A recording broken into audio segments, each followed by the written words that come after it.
The college basketball experience on the Sports Gambling Podcast Network is brought to you by Underdog Fantasy. Sign up today at Underdog Fantasy, promo code TCESGPN to get up to $1,000 in bonus credits. We're also brought to you by Edge Boost. Get up to $750 in cash back rewards each month when you sign up at edgeboost.bet and use the promo code SGPN.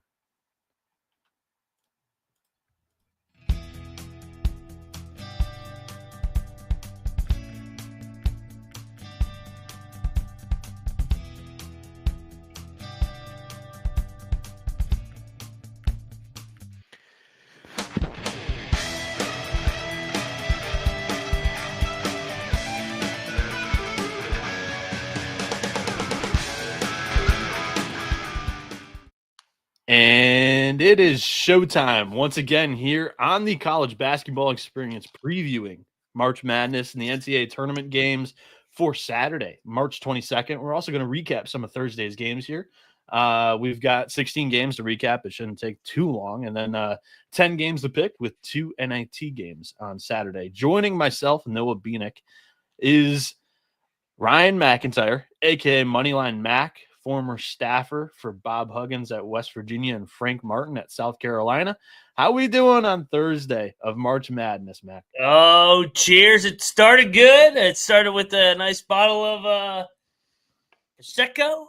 Now we're moved over to about 15 beers throughout the day. A nice 12-hour window. And then we're finishing up with a little Jameson and whiskey. Or, sorry, Jameson and ginger ale. I can't fucking talk. Yeah, great day. Madness was awesome. And, I went 8-7-1, hit on a couple moneyline dogs. Cheers, everybody. Hope everybody enjoyed the madness.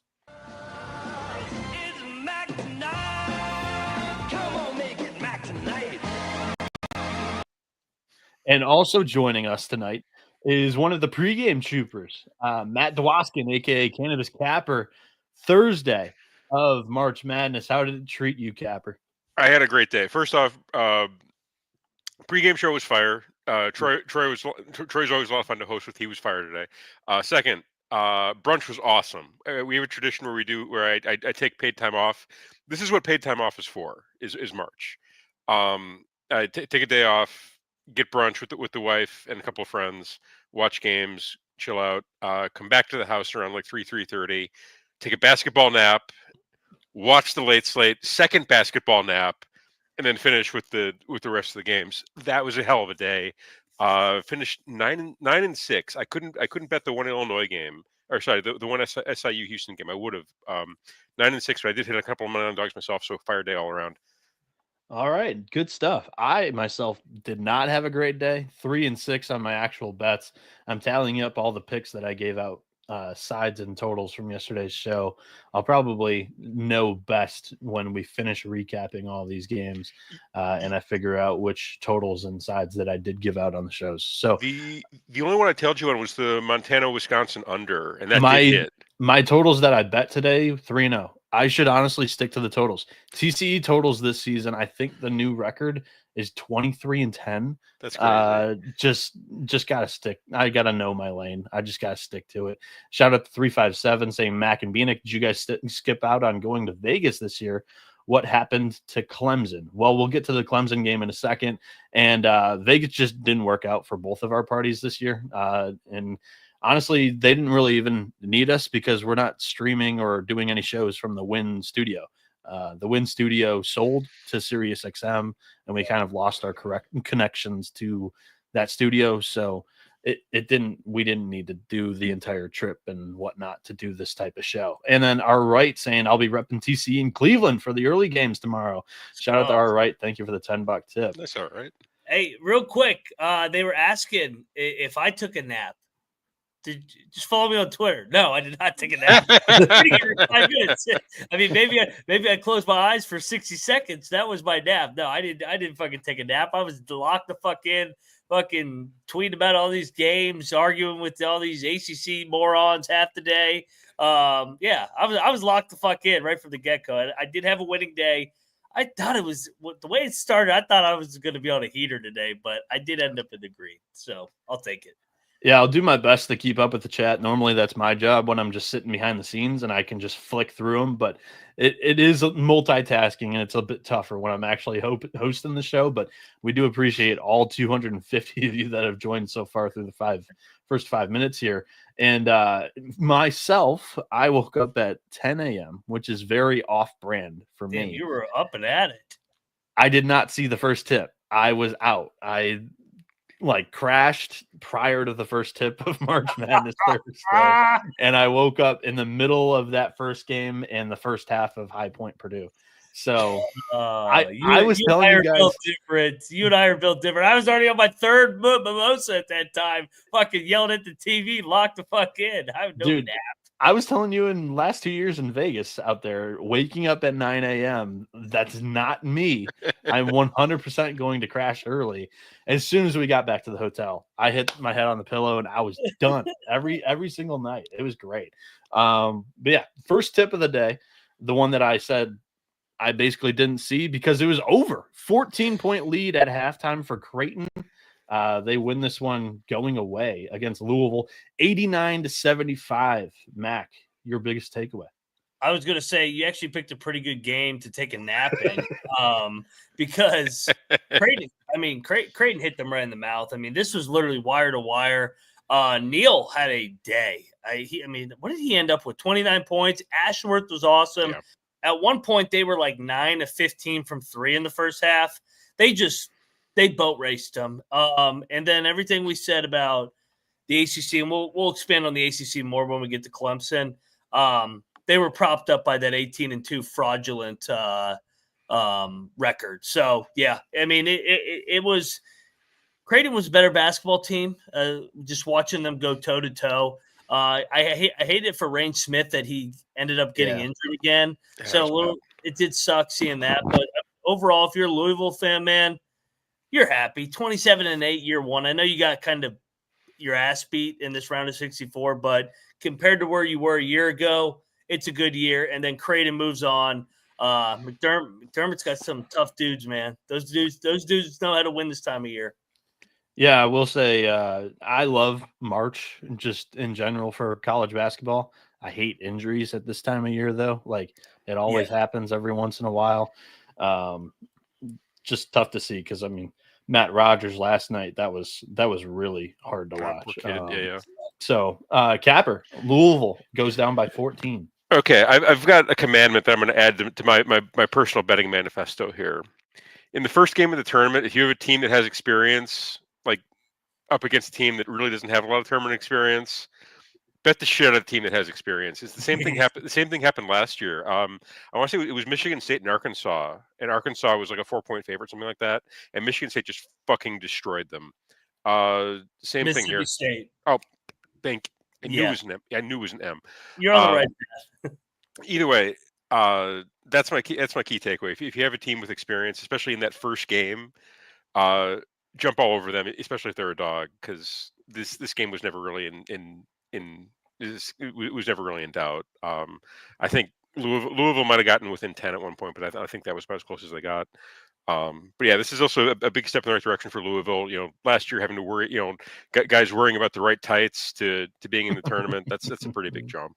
So yeah, Chucky went off in the first half and then went quiet in the second half, and I wouldn't say that was a difference in the game because I mean they got blown out in the first half too. But Terrence Edwards kind of picked up the work for Louisville in the second half, but Ashworth and Neal both ended up with 20 plus for the Blue Jays to get it done. It's Eric donates $2 saying thoughts on changing jump balls to actual jumps. First off, Mac is the college basketball former staffer. Do you have any opinions? I know you guys were very frisky on the back end with West Virginia. I like the old rules. I like the current rules. I like less NBA rules. So I'm in the camp of that. And sometimes when you actually got to jump it up, it takes too long. I think it stops the flow of the game, in my opinion. We already got enough fucking reviews. We don't need to have everybody play grab ass and hump each other trying to do a jump ball. I would prefer actually like defense gets jump balls. They're the ones forcing the jump ball. I think they should get. That's not a bad proposal. No, So it's not. The problem is, what if the ref missed an obvious foul call, which could happen? Then it's review to the monitor. Game number 2, Purdue against High Point. The Boilermakers win by 12. TKR goes for 21. That was kind of the handicap. Like, they weren't going to slow him down totally, but they did make life hard on him, and especially Braden Smith. Smith wasn't getting anything for free today and kind of didn't have his best day. Great on Purdue's part to be able to pick him up and win this game and cover for what it's worth. Mac, what was your analysis from this one? Statistically, he didn't have a great day, but I still always felt like he was in control of the game. I mean, he looked like Steve Nash coming off ball screens with all these shot fake, head fakes, like snaking in and out. I go, this dude, he looks like he's been in the fucking NBA for 10 years with just how under control, never sped up he is. He's come a long way in just a couple of years. But, I mean, Kaufman-Renn, he was a freaking beast today, going for 21. High Point just couldn't keep him off the glass, man. I mean, that one possession was the absolute dagger where I think Purdue had the ball for like 90 seconds of actual game time. It felt like it was a football game, like they were playing keep away, and just kept getting offensive rebounds. Brutal. Shout out to Purdue. I think, Noah, you follow Purdue very closely. I think the heartbreak of previous tournaments helped them in this game. They never looked like the Purdue of the old where they would get rattled and play super tight because Braden Smith's older, Fletcher Lawyer's older. I think that's a testament to them. When it got down to 3, Matt Painter's experienced enough. He called timeout. They regrouped, and then they went on a 7-point run to get it back up to double digits, and it was never under double digits from there. Capper, your thoughts as Purdue wins 75-63.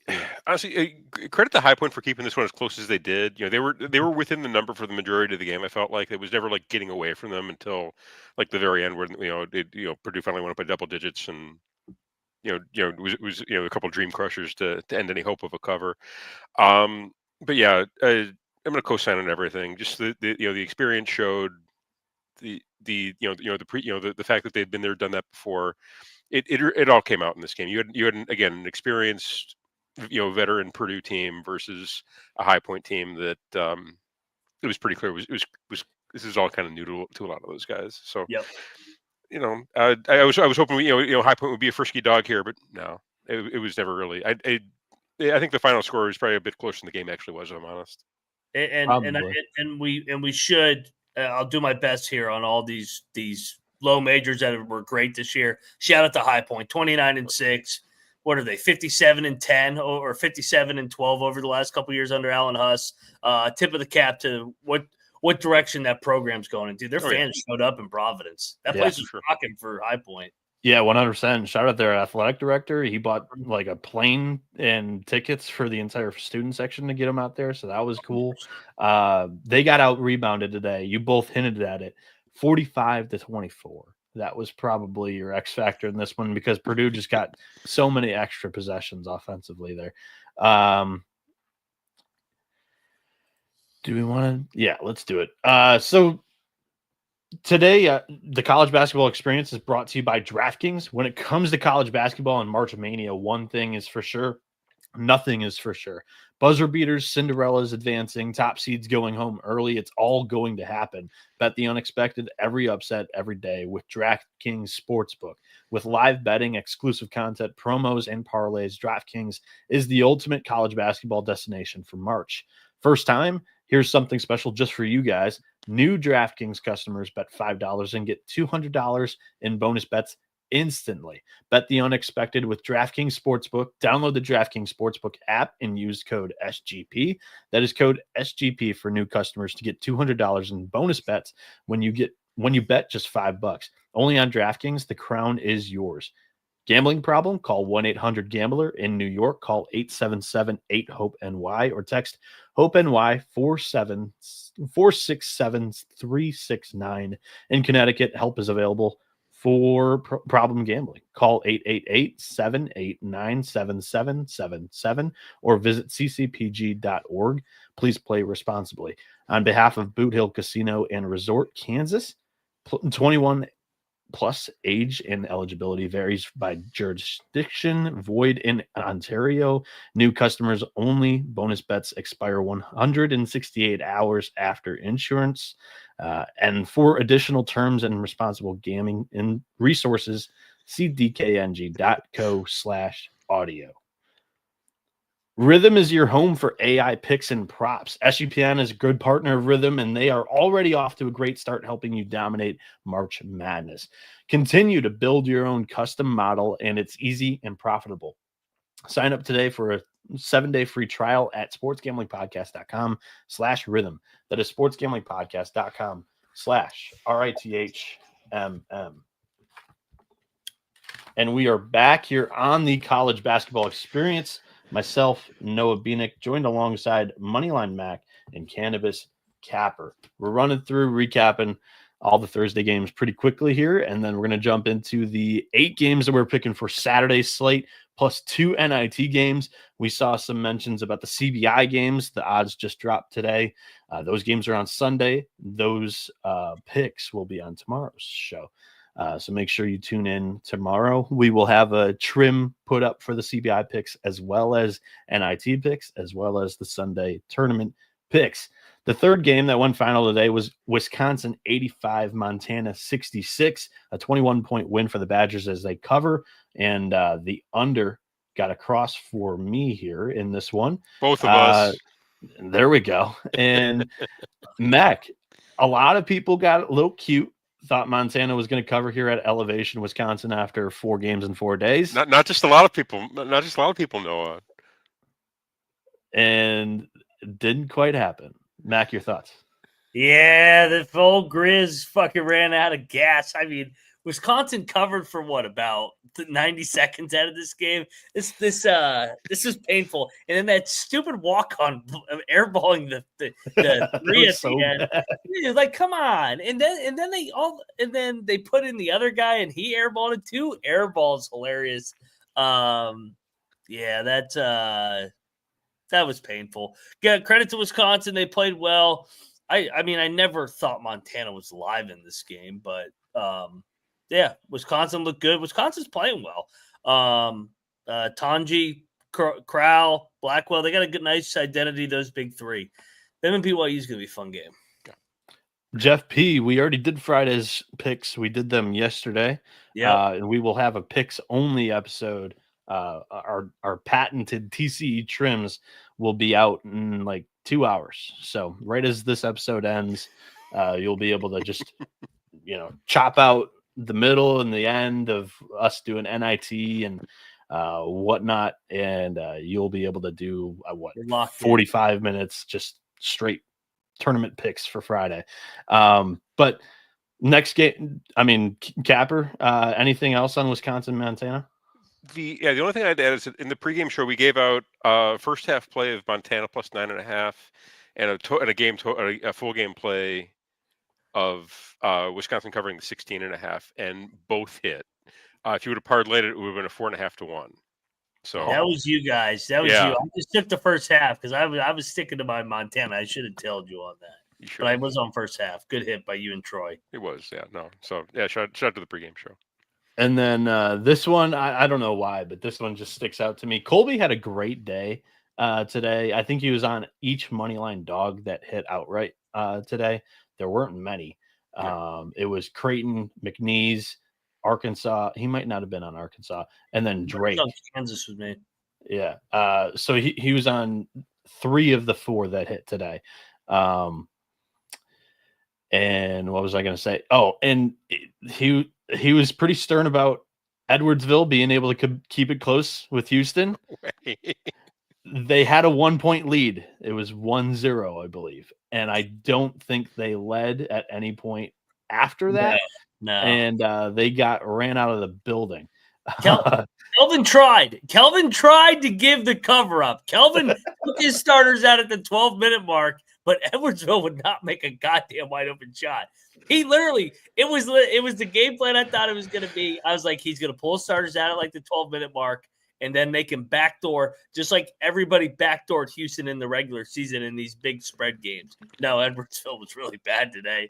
But great year for Baroni and company. I know we had him on the show. Getting to their first ever NCAA tournament, 22-12. Good job. And Houston moves on and they get the Zags.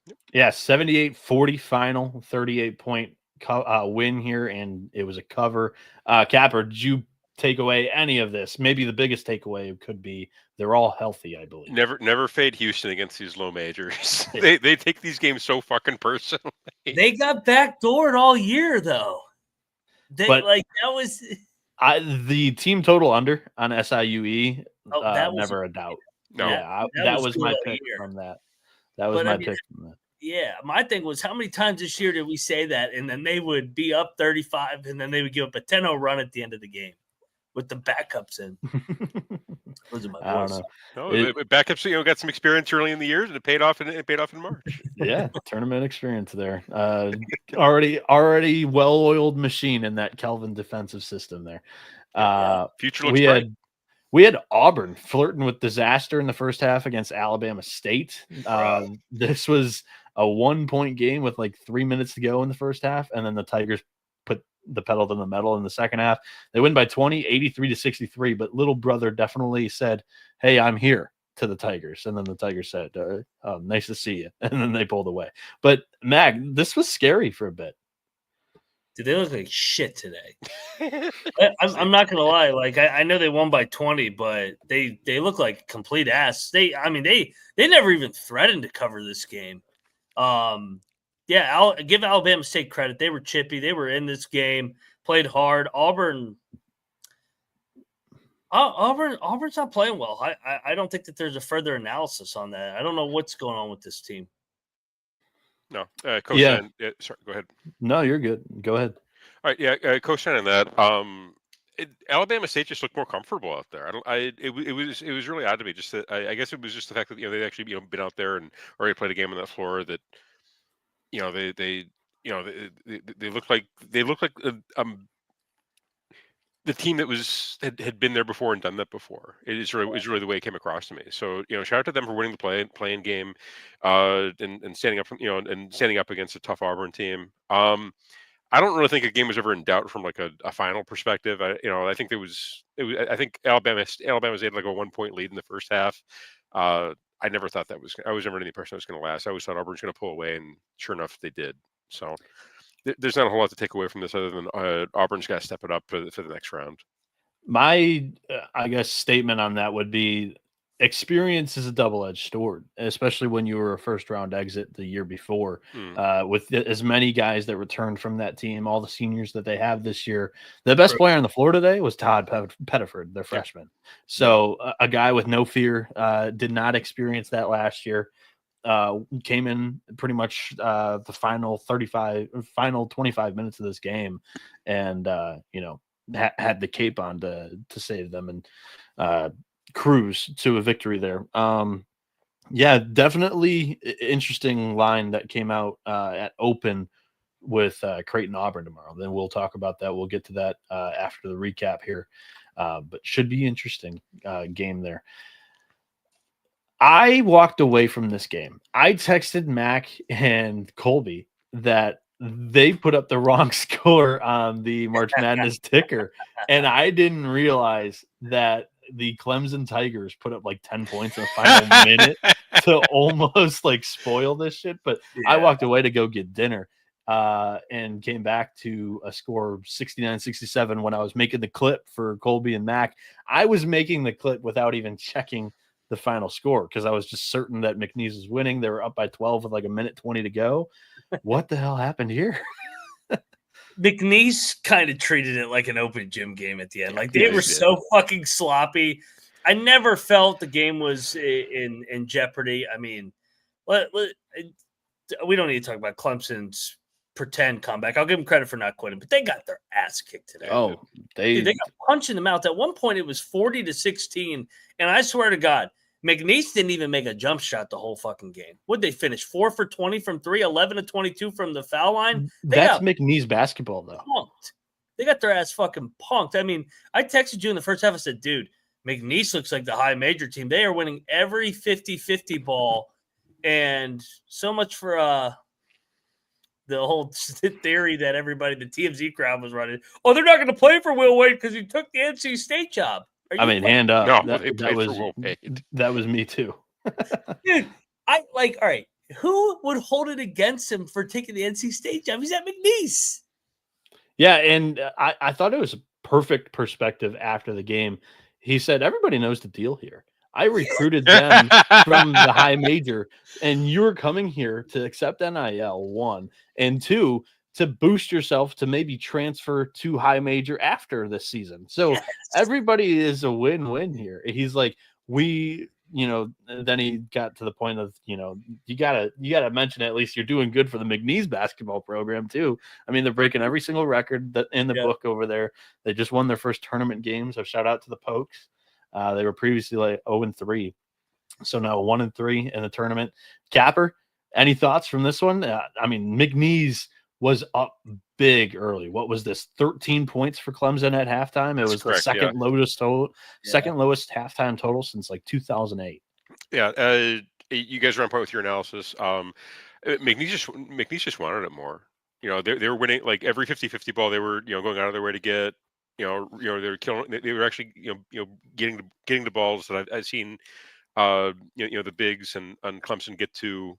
On the boards. Also, in the first minute, they literally punched Locken in the face.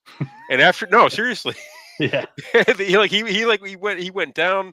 They had to get the guys to pick him up, and after that, it was it seemed for whatever reason that punch seemed to take a lot of fight out of them. They literally punched him in the face, and you saw Clemson kind of crumble here. And the comeback at the end was credit to Clemson for not giving up, but. They never. I mean, if you're a high major, you never should have gotten down like that to begin with, to where you had to score 50 points in a half just to get within 2 of a mid-major, low major. I am very curious to see what happens Saturday when they play Purdue and they have to go up against TKR there, because they don't really have a traditional big to match up with them. No. So. Very interested what that matchup. They didn't have bigs to match up with Locken and Shefflin though. Yeah, but Locken doesn't have like the post offense. No, he doesn't. That TKR does. TKR is one of the best post scorers, if not the best in the Big Ten. So, and the Big Ten is just a big man league. Yeah, it really is. Yeah. Will Wade's not going to coach at NC State, by the way. Oh yeah, dude, he did this shit on purpose. The more and more I'm thinking about it. He did this. He is so fucking smart. He did this shit. This is all calculated. He did this because nobody gives a fuck. All right. He's going to NC State. Here, he's so smart. He's just brutally honest, very transparent. Every coach should do this, by the way, instead of the beat around the bush. Hey, I may take this job. I may have contacted him. All that. He's just like, I contacted NC State. I'm at McNeese. If NC State, I'm going to NC State. He did this. He hasn't signed anything, so the Texas would come calling. You wait and see. Texas is gonna hire Will Wade. They're gonna come in with the dump truck after this weekend and steal him away from NC State. He won't coach a game at NC State. It's my prediction. That's fine. I fucking love college basketball. That's so NC State too. It's so NC dude. He put that shit out to leverage it, and he's gonna take Texas. Is my prediction. Yeah, 100%. After Texas job opened. The Will Wade thing reopened. I think I texted you guys, or maybe I texted NC Nick. It's the clip from draft day where Kevin Costner's like, "We live in 2 different worlds than we did 2 minutes ago, buddy. You pancake eating motherfucker." The price just went up on Will Wade. That deal no longer is being accepted. So, all right, hey Noah. I already shit on this conference for 3 hours tonight, and they have some delusional fans that are still talking about the last couple of years with these fluke runs. What does this mean for the ACC? I guess I'm biased and I'm fucked up and I'm just a hater. You got 2 18-2 teams that got boat race today. boat race. I know this ended up being a cute little score. They got their ass kicked. Yeah, and Louisville got their ass kicked. Yeah. What's your take on that? It's face value. The league sucked this year in the non-conference, and face value came up, true in the NCAA tournament. I don't know what else to say. I thought the Clemson McNeese, I was not nervous. I had Clemson as a Final Four team. I thought they had a great path, and all of a sudden, poof, they're gone. That's just the foo-foo ACC that, held them up on a pedestal all year. Cap, what's your takeaway? The less ACC basketball I have to watch this year, the better. Fuck this league. Yeah, we do. How many of those ACC slates were just like painful to get through, just something from a show perspective? I mean, you can only do so many Boston College Notre Dame matchups before it's just like what the fuck are we doing here? So it was a bad league, and it performed badly in the tournament. I'm really curious to see what Duke and North Carolina come out looking like. Well, Ole Miss is going to smack them. We already watched the ACC and SEC challenge. Yeah, it's going to be another chapter of the SEC just bitch slapping the ACC. Duke is the one that's curious because Duke is definitely on a different level talent wise. True. I think, and they have a cupcake draw. Yeah. And they rigged the bracket for him. Yeah, they fucking completely rigged the bracket for him. Why would a North Carolina athletic director, who's the chairman of the committee, rig a bracket? Oh yeah. So wait a minute. Let me get this straight. The two teams that combined to go 36-4 get boat race, but the team that's in fourth place that went 1-12 in quad one games deserves to be in the NCAA tournament.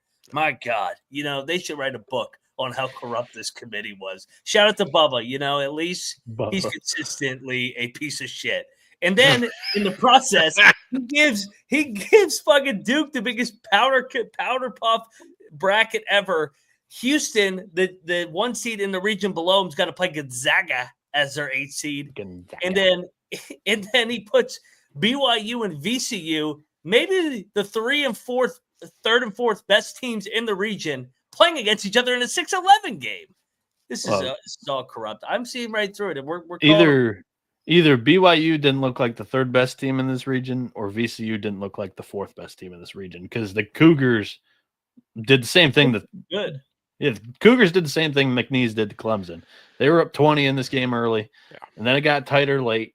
But they still, I guess McNeese's score is really dressed up. Only a 2-point win. BYU never let that get anywhere close in the second half there.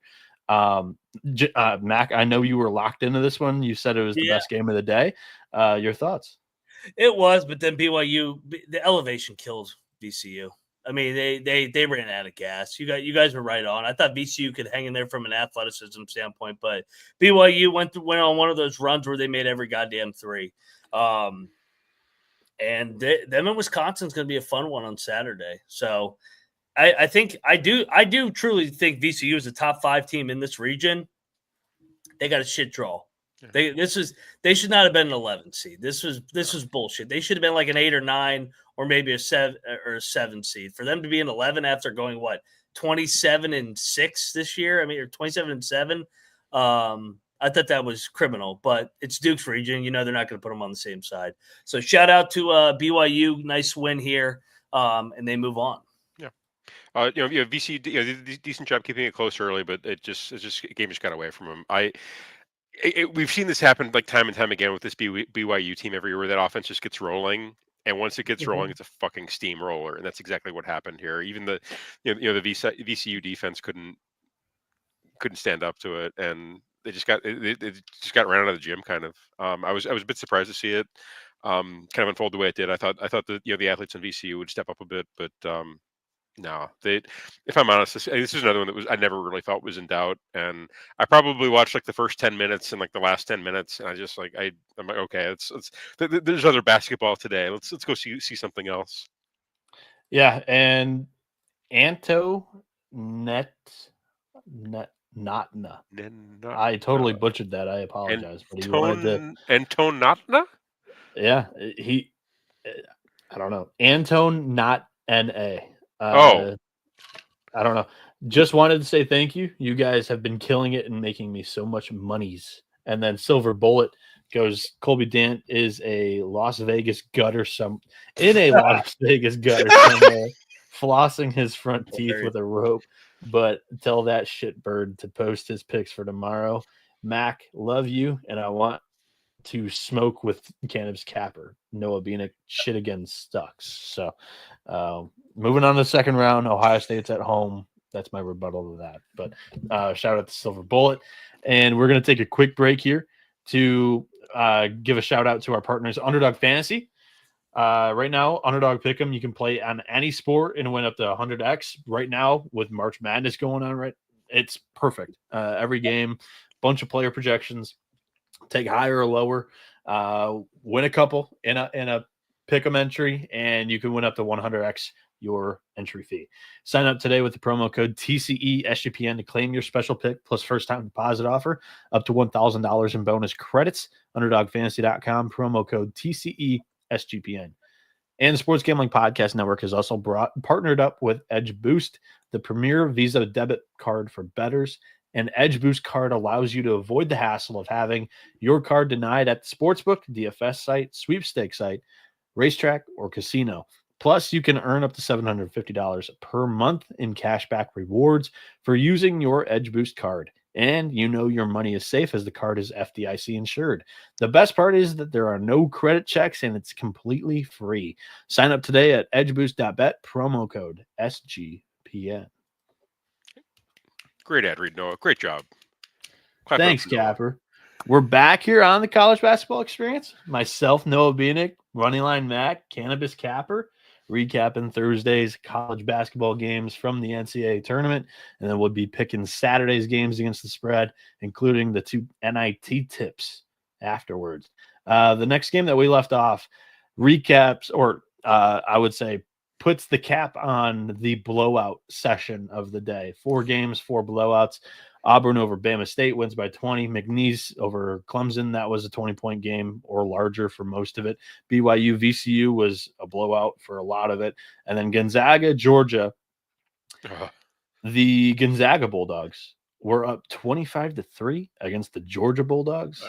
Brutal beginning to this game, and Georgia could never recover. Mac, your takeaway from this one? Those analytics are starting to play out a little bit here. Gonzaga's fucking looking like a wagon. Where's the chat that said I was crazy for saying Gonzaga was going to roll? Man, 30-5 to start the game? 30-5? Are you kidding me? Was it 30-5? I saw it was 25-3. It was 30-5 after, I think, Battle hit a 3. I mean, they are hitting on all cylinders. They're going to be a trendy dog on Saturday. I'm taking all my Cougs. So I'm looking forward to that game. I can't believe they are making this the round of 32 game. This is a fucking Elite 8 game. Yeah, it is. And they got this shit in the round of 32 because this bullshit committee that fucking just kisses Duke's ass. I mean, Gonzaga looks super impressive. Now, Mac, do you think this is a case of Georgia being awful, or do you think it's a case of Gonzaga being like what the analytics say they are? Both. I mean, a little of both.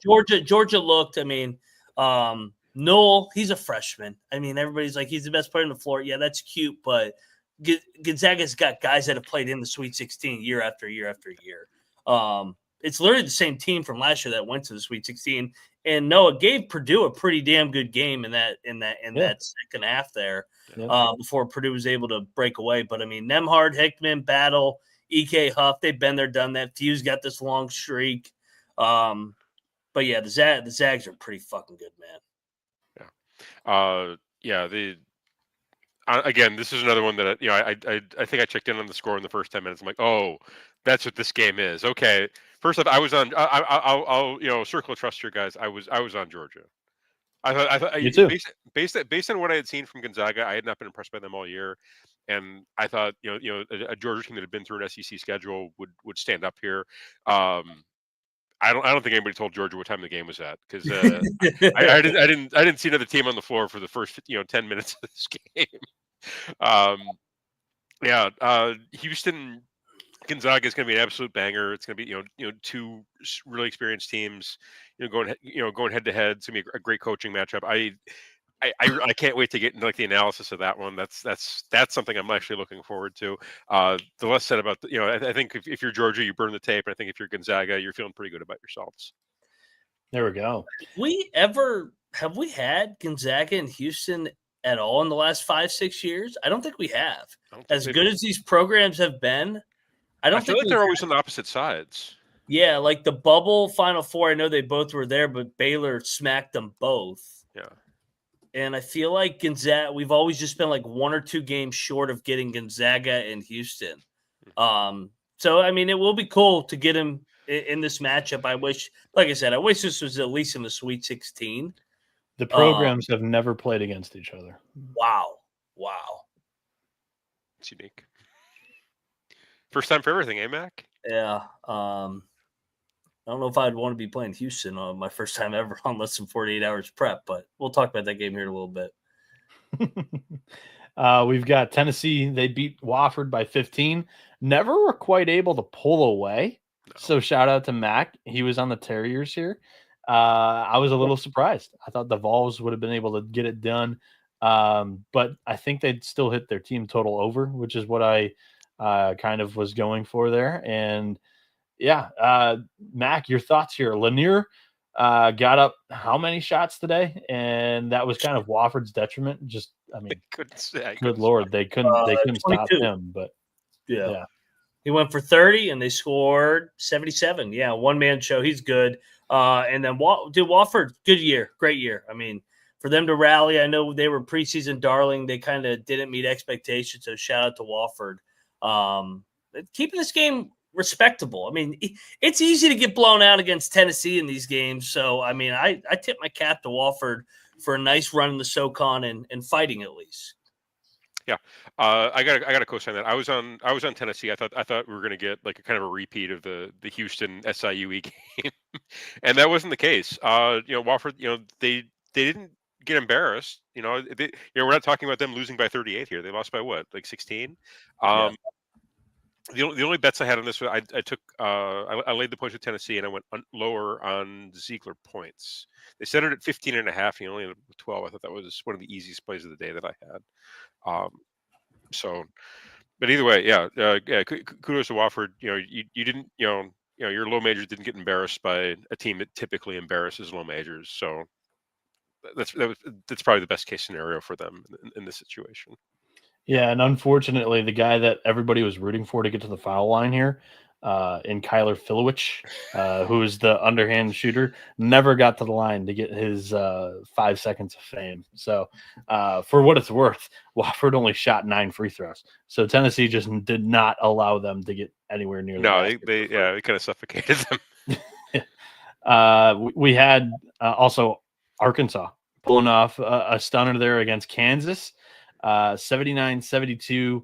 Our chat was going a little bit on this one, Mac, watching this game. Obviously, it lived up to the hype. I mean, back and forth game for most of it here. And Arkansas started out the second half hot. Kansas did come back for a little bit, took the lead again. But I think that run that the Hogs made to begin the second half was the difference maker in this one. It was. And Self went to the 2-3 zone, and he benched Dickinson, and they went on their run and took the lead. I don't want to pinpoint one game on one guy. Yeah. Hunter Dickinson cost him the fucking game, dude. He was atrocious in this game. I mean, Jonas Adu goes for 22 on you? Jonas Adu? He averages 6 points a game. I mean, I'm very critical of Dickinson because he's making $2 million a year and he's at Kansas. As you should be. Dude, this was like an all-time go out a lazy bum on the way out. Like, this was for him to be a senior and this be his last game. I don't know how he looks at himself in the mirror, honestly. Like, I'm being real. Like, dude, you went out as the highest paid player, whatever, in the game, and you gave up 5 straight offensive rebounds. Your team had the lead up 3. You had the ball on the block. You would have been better punting it into the upper deck. He threw it cross court. They get a dunk. Then he turns it over again, and then Arkansas gets a lead. He would have been better just saying punt team and just punting it into the upper deck of the dunk. But he threw a cross court pass, and the whole hell broke loose. They blew a 3-point lead with 3 minutes, and yeah, man. I mean, Bill Self is got to be glad this year's over again. I mean, Bill Self. Well, this is not good. The third straight year with an early exit for them, correct? Yeah, round of 32 or earlier. Yeah. 2 round of 32s and then round of 64. Yeah, he didn't coach the 1 year because he had the heart attack, but these last 2 years he was there. Yeah. Dickinson was there the last 2 years. I'm so glad this team. I'm so sick of watching this team. Oh, you were still sucked in. You were like, if anybody could make a run, it's Kansas. Bill fucked me, dude. I fucking had the handicap. I said, just fucking put him on the bench. Put him on the bench, and they went on a run. They got the lead, and he put him back in for whatever reason. He went zone. Calipari's over there going, are they in zone or are they in man? He had no idea. Calipari had no idea. He said that after the game, too. He was like, I did a terrible job prepping for that zone. Terrible. Dude, he had no idea that they were in a zone. It was a 2-3 zone, and Calipari's like, I think they're in a triangle and 2. Dude, he's way too transparent because he was like, dude, shout out to the guys today because I didn't prep them well enough for that zone. That was so funny. That's so good. No, like, I was like, what the fuck are you talking about, Calipari? And then, but hey, good for Arkansas. They were 0-5. They were down in the dust. All the Kentucky fans were shitting on them. They got that win. Now they're in the tournament. They beat Kansas. Now we get Pitino, Calipari. Just like I texted you in February that they were going to rig this tournament to get those two again. I was telling you about my preseason predictions and how they've kind of stood the test of time so far. Like the Final Four looks great. I was never mentioning the Elite Eight picks because I had Arkansas in my preseason Elite Eight. So all of a sudden looks a little bit better. We'll see how it goes. But Calipari, Pitino, second round matchup should be electric, very fun. But after the game, I saw one of those video memes of the Inside NBA show, and they were playing guess where the player's going to play next season. And Chuck says China or Japan. And Ernie goes, that's not a team. And then Shaq goes, Guangdong Tigers. And that was for Hunter Dickinson. It was just perfect. Yeah, you better learn Chinese, buddy. Capper, your thoughts on the game? Really similar to Max. Okay, so again, circle of trust. In the 3 picks I gave away for underdog, Hunter Dickinson rebounds going higher than 9.5 was among them. Bomb. I had Bennett Starks going over 17.5 points. That hit. Igor Demon going over 2.5 turnovers. That hit. I needed one more rebound out of this. Out of Hunter Dickinson. Hey, so he got benched. You didn't need him to get benched. So fuck you, Mac. No, fuck that guy. He gave up 5 straight offensive rebounds in a 2-3 zone, and they weren't because the guy got around him. They just sprinted and got it before him because he just didn't move. He did not move. He's like, and then he's like, "Oh, I didn't know I was supposed to go get the ball." Like it was the. I don't think he said that. But maybe. No, literally, like he looked like a middle schooler out there. I've never seen a lazier college basketball player than this dude. It was like I was just like, man, he's been checked out for the entire year. I should have known better. Somebody check his slips. He definitely bet on Arkansas. There's no way he didn't. There's no way that you cannot tell me he did not bet on Arkansas today. Shout out to the feds. Get on this Hunter Dickinson's bank account. He's got plenty of money to bet on him. Yeah, I mean, you get all that NIL check. Noah, how does it feel that you let that fucking bum walk and then you guys are in the round of 32? Yeah. Well, I think our teams actually would have made the tournament had he not walked. So, I mean, we had 2 very bad years when he was at Kansas. What would he be like during a bad year? You had the same amount of NCAA tournament wins since he left. No, they won one last year. I mean, we have won now. Today, you won now. I'm saying that since the 2 years that we lost. Don't defend him. Don't defend him. Fuck you. Take the win. Take the win. I think I'm taking the win now. Yeah. I think we all know that Noah has a pulse on Dick. Come on. Come on, Bieniek. You're supposed to be fucking dancing on Dickinson right now. You're fucking Michigan. You're in the round of 32, year 1, and you're defending that clown. Come on. He was on an Elite 8 team that should have been a Final Four team had Isaiah Livers not been hurt. So, It's not all bad. Center, you might have had somebody. Yale was teasing me the entire game. They were within striking distance of covering this spread all 40 minutes. They lose 80-71. It was kind of bouncing around the 8-point to 12-point lead throughout the entire game here. Pharrell Payne was the high scorer of the night here for A&M, off the bench with 25 points for the Aggies. Mac, I mean, shout out to Texas A&M for taking care of business against Yale. They didn't fall asleep against the Ivy League team that beat an SEC team last year. Oh, and then they almost completely blew the cover. They're up 15 with 2 minutes left, and then they started doing buzz balls. Just started throwing the ball all over the fucking yard. I don't know what the fuck that was. Yeah, they were the better team tonight. They won all the 50-50 balls. This game being an elevation, I think, with more rest really helped A&M. So shout out to them. And Yale, it's been a good 2-year run here. Nothing to be ashamed of. Tough matchup playing on Sunday, just like VCU. These dogs that had to go to altitude, they looked dead tired. And just matching up with these bigger and more physical teams. Yeah. Again, this is another one that I felt like I saw the entire game in the first 10 minutes. Yale came out kind of flat, and I'm like, all right, I don't, we might want to check back in this one in the last 5-10 just to see if we get close to a cover. But again, Texas A&M was never really in danger of losing this game. The only I was on Yale plus the 7.5.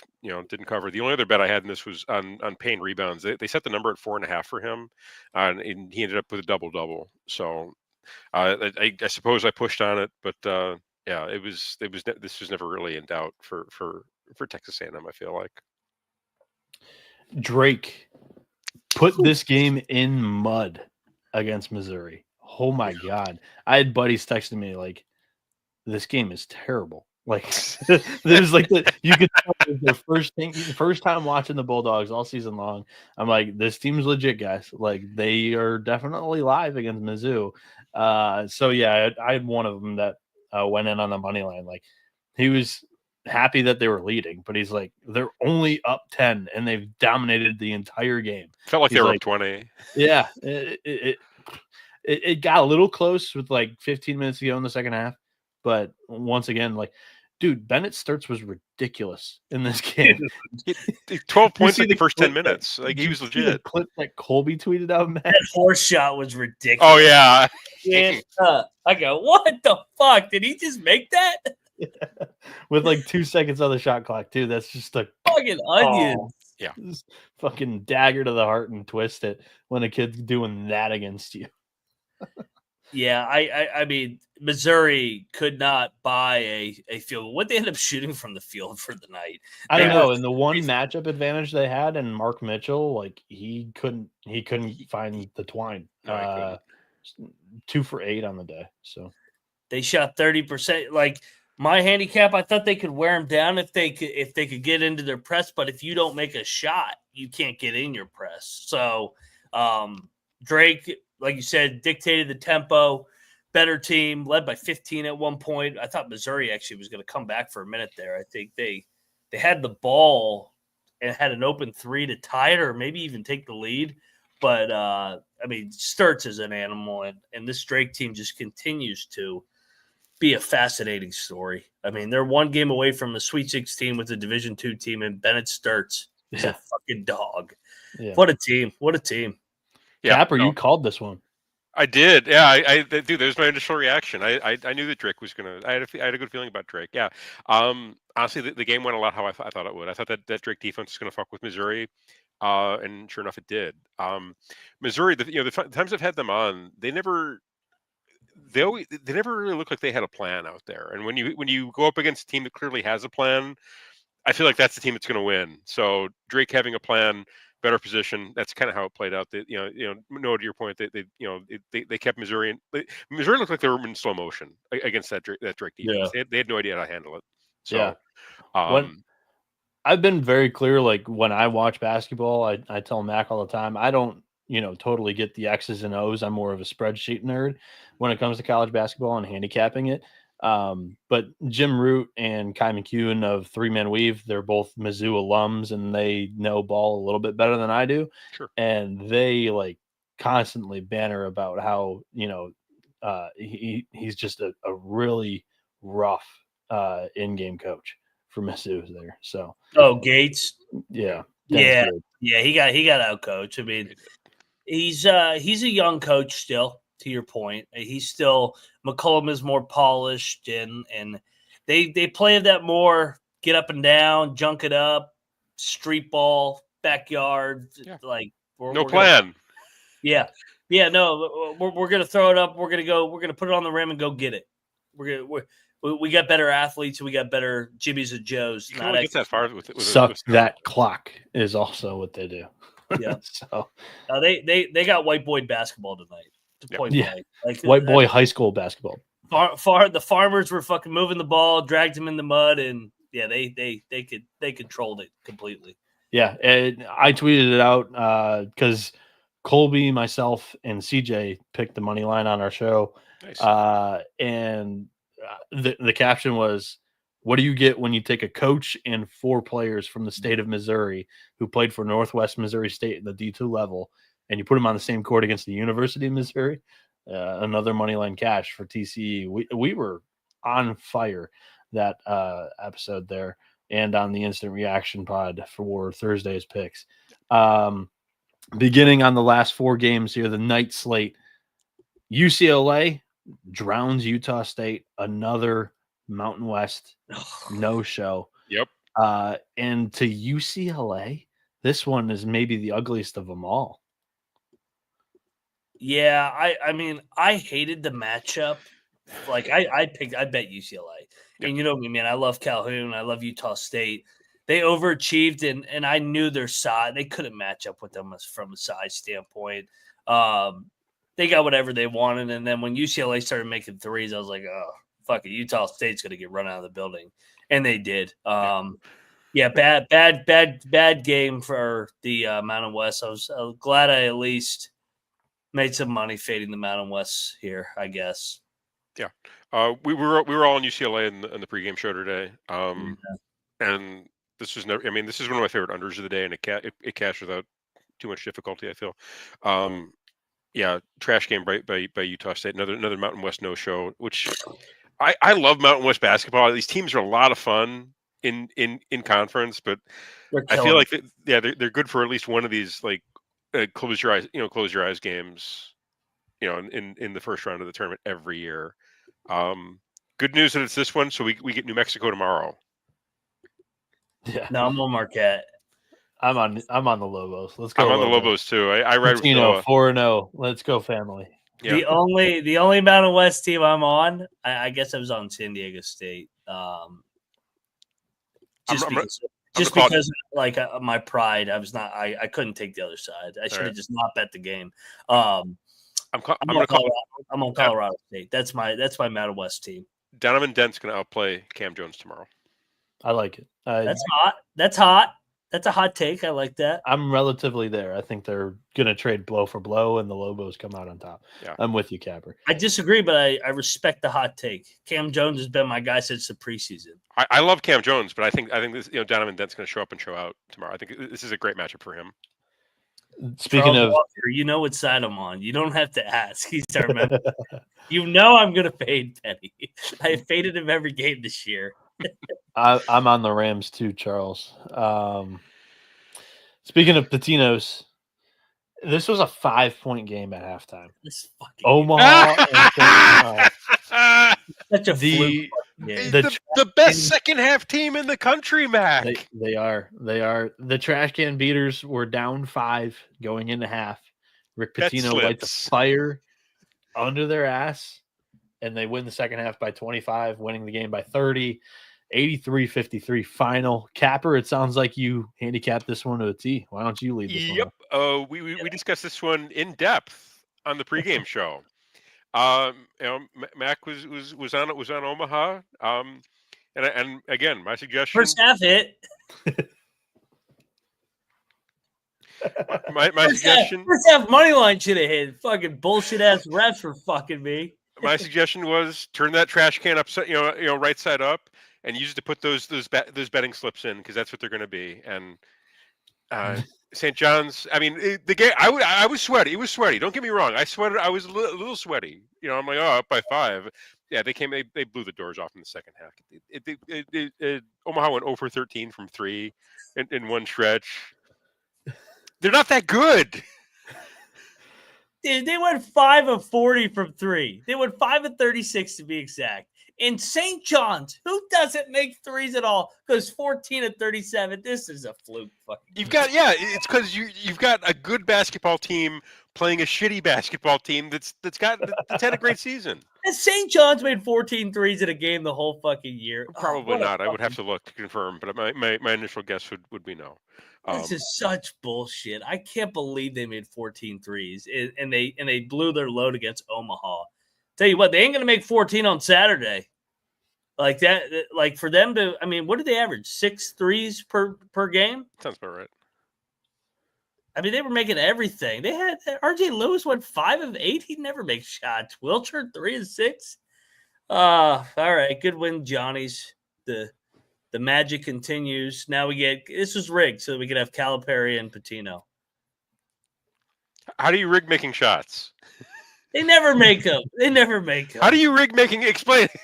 If there are questionable whistles, I'd agree with you. But how do you rig making shots? The thing that pissed me off. They put the ball on a string for St. John's and took it away for Omaha?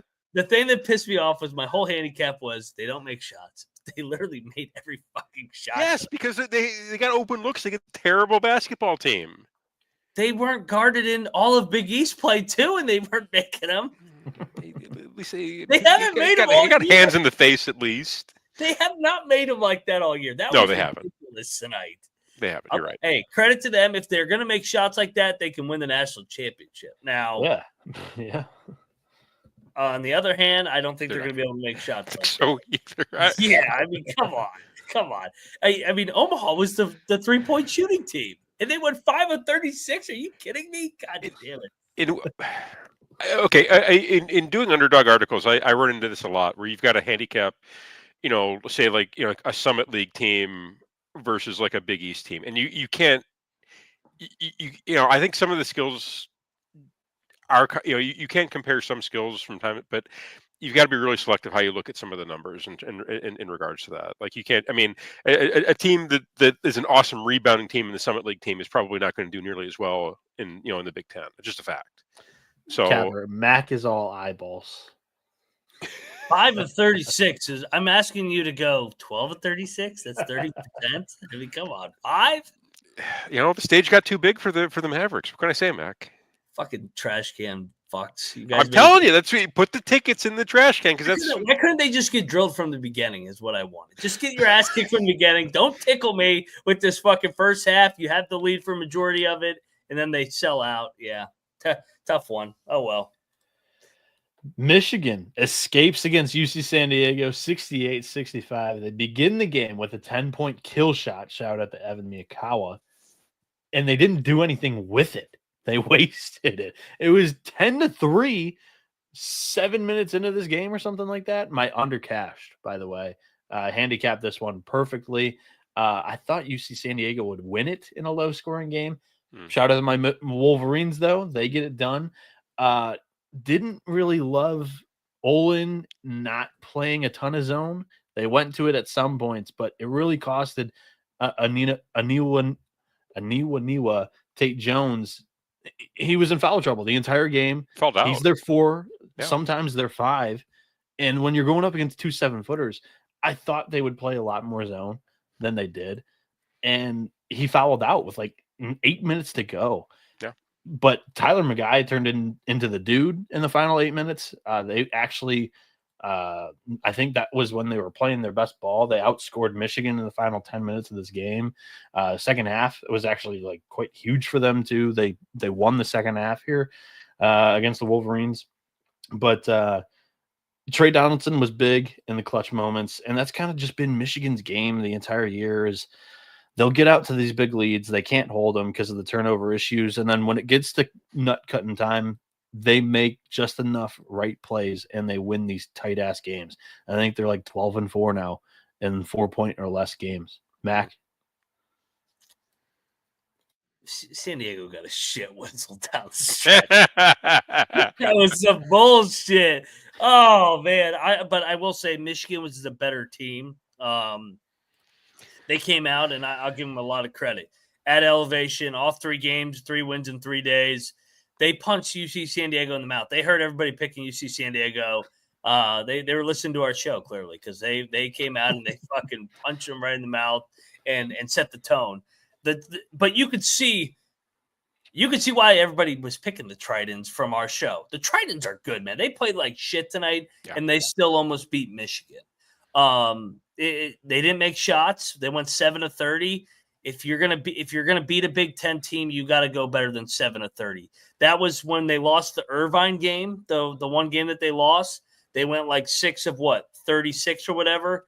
So Michigan did a good job, running them off the 3-point line. Maybe the moment was a little bit too big, but Michigan made the plays when they had to. Yeah, they got a nice whistle, but they also put themselves in a position to get a nice whistle. I would say. I think that's a fair assessment. Capper. I honestly, again, this is one of the harder games for me to cap. I did end up, kind of riding with everybody who was taking San Diego. My gut probably told me to take Michigan, if I'm honest. I think that was my initial reaction in the reaction show, and I let everybody kind of bully me off of it, as I'm known to do. So I felt like San Diego played like crap. This is one of the worst performances I've seen out of them in a while. And I watched a fair bit of UCSD. It's always on at night. It's all it's like that 9-10 o'clock window. I always us night owls. That's teams that we're watching nonstop. I have watched more Hawaii games in the past 10 years than any regular man should. Yeah. So from that perspective, I don't. I feel like if you played this game 10 times, I think San Diego probably wins 6, and this just happened to fall in one of the 4 times that Michigan was a better team. Yeah, I thought it was a great matchup for UC San Diego. I thought the Big West was a loaded conference this year and that they would make some noise. It just landed on the wrong side of variance for a UC San Diego team that only made 23% of their threes today when they were a money team from deep the entire season. Exactly. Like if you're going to shit on the UC San Diego pick, I think it's just it's a stupid angle because they played horrible and they still almost beat Michigan. Like in terms of grading their performance tonight, they played at a D level. And they still almost Omaha did or San Diego did? San Diego. Oh yeah, I would agree. I would co-sign. Okay. Yeah, no, I mean their best player fouled out with 8 minutes to go. I moved on from Omaha. Fuck Omaha. Nothing close to it. Well, no. I feel like if we're comparing, I feel like I've thought that Omaha has been fraudulent since they started beating the shit out of trash cans. Stop bringing that game up. I'm talking about UC San Diego. You got it. I was just trying to explain the difference here. Okay. So I felt that Omaha has been fraudulent for a long time, and they kind of got exposed against a much better team tonight. I don't feel that UCSD really got exposed. No, I think they just had a bad game. Yeah. Their best player went 3 for 15 from 3. I mean that's not going to beat Michigan. No, you got to give me 5 for 15. Like you got to go 30% at least. And my guy hit all of those in the final 8 minutes of this game. Yeah, I mean they didn't make shots, and you tip your cap. Michigan has had a little bit of a horseshoe up their ass this year. All right, we get the best comment we're ever going to get. Petition to get Cannabis Capper on the show as often as possible. Oh yeah, maybe he's Shout out to Ryan Michael. You're a gentleman and a scholar, sir. Thank you for the kind words. Appreciate you. Yeah, Cannabis Capper will be sending you a Venmo after the show. No, he won't. But thank you for the comment.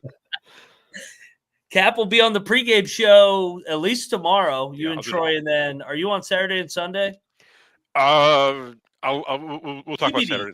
Yeah, kudos for you answering the early wake up call, Capper. There's no way I'd commit to that after doing. I'm a working I've got like a regular day job, so I took the day off. I slept in an hour and got my coffee and jumped on the pregame show. It wasn't that big. It's normal working hours for an old man like me. So all right, we know you. Don't worry.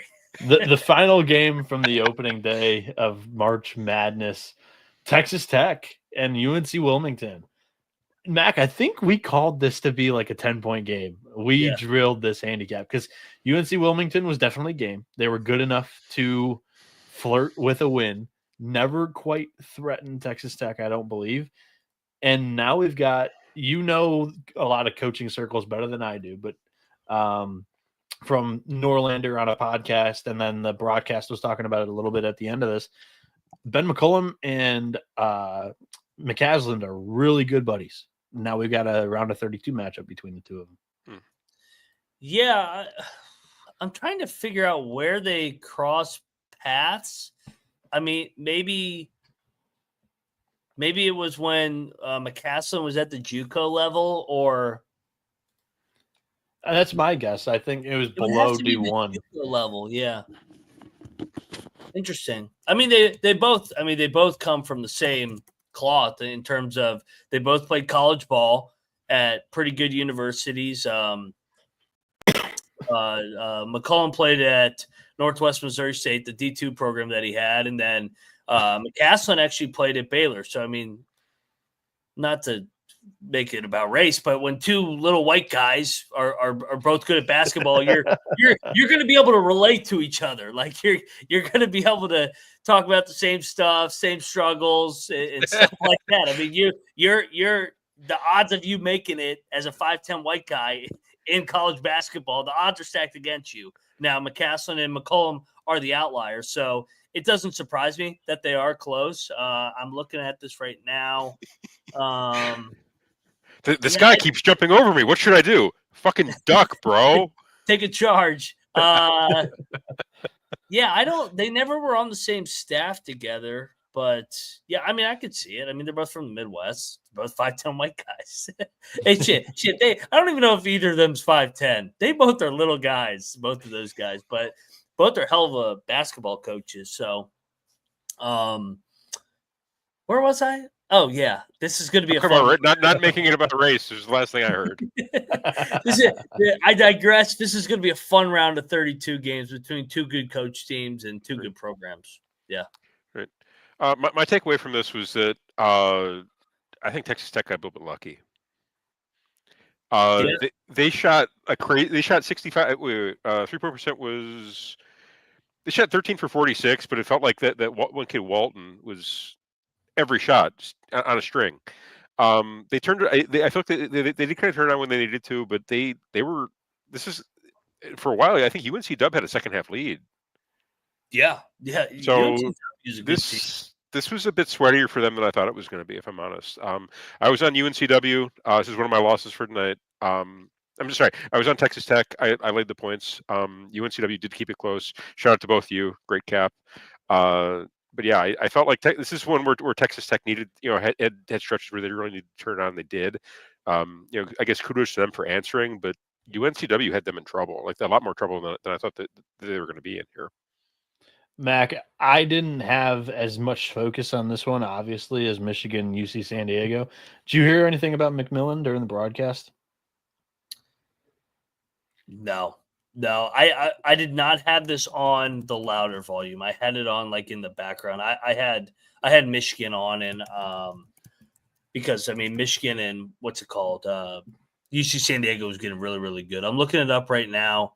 It's an upper body injury now. Is it a shoulder? If it was hockey, it'd be a concussion. I don't know. The way that all the reports that I was kind of hearing and reading leading up to this was that he was going to appear at some point during the tournament. Didn't know when. Yeah. So, but I mean, they've on Saturday. They've played without him a lot, and they've played without like starters a lot this season. They've been missing starters left and right for quite a few contests this year, and I'm still full steam ahead with Texas Tech predictions here. 357. I'm on Illinois against Xavier tomorrow. I think Mac is on Xavier. Cannabis Capper. Xavier. All right. And we're going to jump into the Saturday picks portion of the show. Like I said, Friday picks portion. If you're looking for that, there will be a trim out of just the Friday picks coming out pretty much right after we end the show is when I'm going to press the live button. But you can go and listen to that show as well. We've uploaded it, I think it was yesterday or 2 days ago, for what it's worth. So Saturday, March 22nd, picks. Myself, Noah Bieniek. I'm joined alongside Ryan McIntyre, a.k.a. Moneyline Mac. And then there's Matt Dwoskin, a.k.a. Cannabis Capper, one of the TCE pregame crew members, joining us on the late night show as Colby is on Sports Gambling Podcast right now. So we're diving into the Saturday games. We're going to talk about the 8 NCAA tournament games first, and then a little NIT action. We've got 2 sprinkles in there, and we'll plug those in at the end. But not in chronological order. Mac was kind enough to throw. You want to do it in chronological order? Yeah, let's do it in order. Let's. I like to mentally go through. Yeah, we can do that. I know this is going to be hard for you. Yeah, because you had no. I mean, not because you can't do it, but in terms of. Yeah, I was creating slides just on the fly, and they didn't announce the game times. So, game number 1 is McNeese State in Purdue and Providence, Rhode Island. The Boilermakers open at a 5.5-point favorite. These were all numbers an hour and 15 minutes ago when this show first started. That was the last thing that I did was plug in the numbers. So, Mac, if you want to update anything, what public or early money, not even public, because public will bet the day of or the night before. But what side the early money likes, you can update us on and whatnot. But the Boilermakers minus 5.5. Total of 143.5. I put Mac on the spot, so he's probably pulling it up. Capper, do you want to lead off on this game? No, sure. It's at 6.5 now. Or actually, it's teetering between 5.5, 6.5. It's bouncing between the two. Yeah, I think it opened at 6.5 and it's come down to 5.5. Is what I'm seeing. Yeah, some books. Just from a side perspective, I'm on a late with Purdue. I think you've got. The Purdue team has, the size and post scoring. It's really going to mess with McNeese here. They've got a point guard that can actually, they got guard play that can actually control the game. You didn't see any of that from Clemson. They didn't really have much post scoring from their guys, and you didn't see any. Their guards really did not control that game at all. I feel it's going to be the exact opposite with Purdue, where you're going to have the fun team that I feel like the public's going to jump on versus the been there done that guys. In this case, give me the been there done that guys to get the job done and cover the number. Yeah, Mac, you ready? Yeah, I like.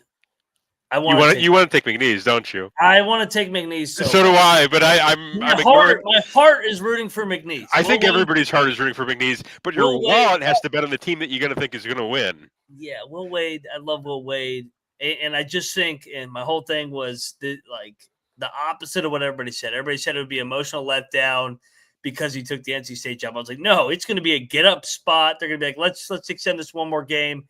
I think it's another 48 hours of a lot of PR, the managers getting fucking blown left and right. I mean, goddamn, they are getting so much PR right now, McNeese. Yeah. And in comes Purdue with these savvy veterans, Braden Smith, Fletcher Lawyer, Kaufman Wren. They've been here, done that. Matt Painter. I think Purdue wins by 10. I think that they're gonna shoot the ball better. They didn't shoot the ball well today, too. That was the other thing. Braden Smith didn't really make shots that much at all. I think that they're going to be able to, on a quick turn here, bother McNeese. And I think McNeese comes to an end here. But they got their first ever NCAA tournament win. I think Purdue wins by 8-12. Yeah. I'll lay the number with the Boilermakers. I hate doing it, man. This is a head pick, not a hard pick. Yeah. So I'll be running all the cocktail napkin numbers while Mac and Capper lead off on the handicaps. Okay.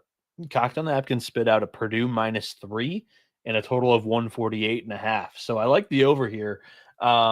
Purdue's interior defense has been a little bit of an issue the entire season. Bottom 15 in field goal percentage against. McNeese doesn't shoot the ball well from outside. They don't even really shoot a ton of threes to begin with. So I feel like if they're able to get something to work down low, and work the paint a little bit here against McNeese. Maybe get TKR in foul trouble. They lack depth. That's the big thing about this Purdue team. It's the big three in Braden Smith, Fletcher Lawyer, and Trey Kaufman-Renn. Outside of that, there is some weakness due to inexperience and youth on the squad. I'm going to go with McNeese State as my pick. I'll take the points, but the over is what I'll be betting here. I like a bounce-back performance from Braden Smith. TKR goes for his 20 and 10 like he always does, and maybe you get a couple of threes from Fletcher on the outside to really extend this one. Okay. So picking against Purdue again is Boilermakers. And maybe that'll just propel them even more. This is an emotional hedge. You know, you're getting your Boilermakers. Purdue and Michigan's going to end up in the championship if I keep fading them. So that's what I'm doing. I feel like if you're betting McNeese, you're getting too cute with it. That's my guts telling me. I don't know if that bears out at all in any numbers. My heart if I bet anything in this game, which I probably am betting, I'll take the over on this one. Okay. I'm going to lay with Purdue for sure. Yeah, my heart wants to bet McNeese money line, but I have Purdue by 10 in my head. I would love to see it, but no, I'm laying with Purdue. Let's go. All right, we jump back to the schedule. We're going to do this every time because then we're going to work some behind the scenes, behind the curtain magic here and get the slide correct. So 2:40 p.m. Eastern, we head to Providence for Arkansas against St. John's, a rematch of two Kentucky State, the Bluegrass State rivals as head coaches there. The Johnnies are laying 6.5 as the early number, a total of 142.5. Mac, your analysis, where's the early money at currently? I would imagine St. John's will be the public side. Yeah, I mean, the Johnnies are the darling. Calipari's had Pitino's number in the tourney the last couple times that they've matched up. I know he probably had the better roster. I mean, who has the better roster? More talent? Yeah, who's got more talent? Does Arkansas have more talent? I'd take the Hogs. Yeah, so would I. On talent. Yeah, if you're stacking it up like dude versus dude, I think Arkansas has more talent. If you're going off of recruiting rankings, it's Arkansas. If you're going off of like team and guys and how the pieces fit together, I think St. John's is a better roster construction. Well, I wouldn't even argue that the pieces don't fit at Arkansas. They're just not put in the correct places. Exactly. That's what I was getting at. Yeah, that's correct. So the only two really quality teams the Johnnies played outside of the Big East, Power 5 level, were Baylor and Georgia. They lost both. I know that was in November. I know they're a different team. But they just made 14 threes tonight. Like I said, that's not what they do. I think that they're going to struggle to make shots against Arkansas. If they fucking make 15 threes again, I'll tip my cap. They haven't done that all year. This is a one-possession game. Yeah. It's going to be a classic between Calipari and Pitino. I would imagine, hey, Cal, Rick Pitino's going to throw a zone at you, so you better be ready for a zone. He's going to throw back the zone at you. He watched Bill Self throw a zone at you. But I think Arkansas matches up pretty well with them. I don't think that the physicality of the Johnnies is really going to bother Arkansas because they're in the SEC and they're battle-tested. I think Arkansas is going to win the game outright, to be honest. I've been wanting to fade St. John's in this tournament. I tried tonight with Omaha. They just didn't have the dudes, but Arkansas's got the dudes. Okay. And they believe in Cal. They've been a top 25 team from about, mid-February on. I'll take the Hogs, man. Getting 6.5. Let's go. One-possession game. Okay, Mac, does the location of this game matter to you at all? Yes, it will be a St. John's home game. Yeah. But I think Arkansas travels pretty well, too. I mean, those fans are fucking crazy. All right. I'm going to co-sign that I do think this is going to be a close game. This is probably going to be like a 1 or 2 possession game. And if I'm getting 6.5 points in a game, I think it's going to be a 1 or 2 possession game. I take the points. System play. I can't wait to watch this game. If the wife is going to try to talk to me during this one, sadly she's gonna get tuned out a little bit. It's okay. I mean, it'd be actually a great time to ask me for something. I'll take care of it after the game. I can't wait to watch this. I am going to bet this. I'm going to bet Arkansas. I can't get to the money line with you, Mac, but I will take Arkansas plus the 6.5. Really interesting numbers on the first two games here. They're kind of bouncing around that 6, that magic number. Yeah. Either -5.5 or -6.5. The way that Mac's been doing it the entire year is if it's the -5.5, you're taking the points. If it's the -6.5, you're laying it. That would be kind of what I would advise here too. Cock the napkin has -6.5 on the Johnnies. And for what it's worth, the total on the napkin is 145.5. I don't know if I'm buying what it's selling there. I think this is more of these two coaches know each other very, very well. This is a rock fight. St. John's shot the lights out in game 1 against Omaha. They'll get a little bit of regression from deep. And Arkansas ran hot against Kansas for what it's worth. I do think that Kansas probably should have won that game if you replayed that. So I'll take the under and I'll take the Johnnies in this one. We move on to the next game, the third where game. do you think that thing closes? Say 4.5. I think it closes 4. I think it's going in the Arkansas way. It means to go higher or lower. I think it's going higher. I think the Johnnies are going to catch all the action. I think you see like +4. I think the Johnnies will definitely be public just because they're New York's team and all the pub. But I think the big money will be on Arkansas. I think so too. Yeah. New York's team, the state of New York can't bet on New York's team, so they can go up to Providence. Hurdle there. Can't they go across? Can't they go to Atlantic City? New Jersey and bet them, but it's I'll just say a little bit of a hurdle. 5.5. I'll say 4.5 close. All right. I like the Johnny side. Historically, another trend too. Team that plays the last game of the night with the quick turn with an afternoon game, less than 48 hours. Historically, not good ATS. Okay. Yeah, but I don't know if it was the last game of the night. It was like the third to last. I don't know how loose you are with that. No, it's the final. It's the final game of the Thursday or Friday night. And they have the early game Saturday or Sunday. I mean, this is kind of a little bit of a quick turn for laying north of 2 possessions, in my opinion. Pitino's been there, done that, right? Yeah, they both have been there, done that. They're both fucking slimy Italians here. they know each other like the back of their hand, baby. This could be a buzzer beater one way or the other. Let's go. Can't wait for this game. And by the way, one last thing. I know I'm rambling. I love having 4 games on at once, the quad box and all that shit, 8 games. This is a kind of game you just want to isolate on one TV, no distractions, sit back, have a cold one, and just listen to it start to finish. This is going to be a fun game. All righty. Game number 3 on the lineup is 5:15 Eastern in Denver. The Michigan Wolverines against the Texas A&M Aggies.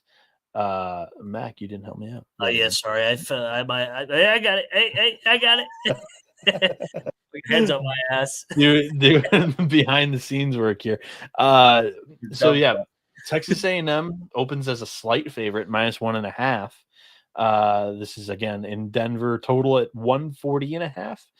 Michigan won 3 straight in the Big Ten tournament as dogs. Does that impact your decision here at all as them a short dog against Texas A&M, Mac? No, I want to take Michigan because I hate the SEC. You know me, man. I'm rooting against SEC. But does it concern you that this will be your 5th game in like 8 days? And like, not that it's the 5th game in 8 days, but 5th game in 8 days, and you're drawing an A&M team that is super, super fucking physical. The physical part is what I'm nervous about because it just screams Michigan State to me. Yeah, that's the image. Like, if I'm gonna paint a profile of who A&M is in that league, it would be them or. That's like the Michigan State comp is what I would go with. Yeah, Michigan's a poor man's Michigan State. They are a poor man's Michigan State. It's Texas A&M on the season, #1 offensive rebounding team. And Michigan is a little bit weak on the glass. They have 2 7-footers, but they're not physical. Yeah. They've been bullied by said Michigan State team. twice on their home floor and then at East Lansing. So if that's the way we're painting this, I don't love the matchup for Michigan. I don't love the matchup either, man. And they got experience. They got athletes. I think they're going to be able to turn you over, buzz throughout that 1-2-2, 2-2-1 press. I mean, if I guess if A&M could always throw out a 5 for 30 from 3 and Michigan could hang in there, but I kind of like A&M here. Just catching Michigan in a good spot out there in altitude. A&M this season against the Big Ten 3-1. They also beat Nebraska in the NCAA tournament last year. Yeah, and they beat Purdue in Indy this year. I mean, that was kind of a quote unquote neutral game, but it was a road game in Indy. I think their athletes bother Michigan. So if this is the end, Bieniek, it was a hell of a first year. I can tell you that. Oh yeah, 100%. This house money game for you, bro. Capper. I'm on Texas A&M big time. I'm gonna lock it up as soon as I get a chance to bet it. I like the Texas A&M guard play, and I like their physicality. I think this, and to co-sign Mac's point, I do think this is a really rough spot for Michigan. I don't like the turnaround. I don't like the schedule that they've had to play in the past week. This is a bad spot all around for Michigan. I mean, devil's advocate. I mean, it could be a circle the wagon spot, but I don't see it. I think Texas A&M is going to win this pretty comfortably, at least by 8 or 9. Yeah, I tend to agree with you guys. Michigan is a 2-point dog on the cocktail napkin. 138.5 is the total, and that's where I'm going to take you for the under in this one. Everything that has kind of been the handicap, if Michigan is held down because of dead leg at elevation, this is their 5th game in 8 days or whatever it is going to be now, and they get out rebounded. They're fit.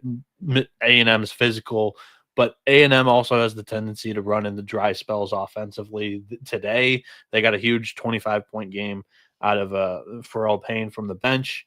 Does that happen again? I do have faith in Trey Donaldson.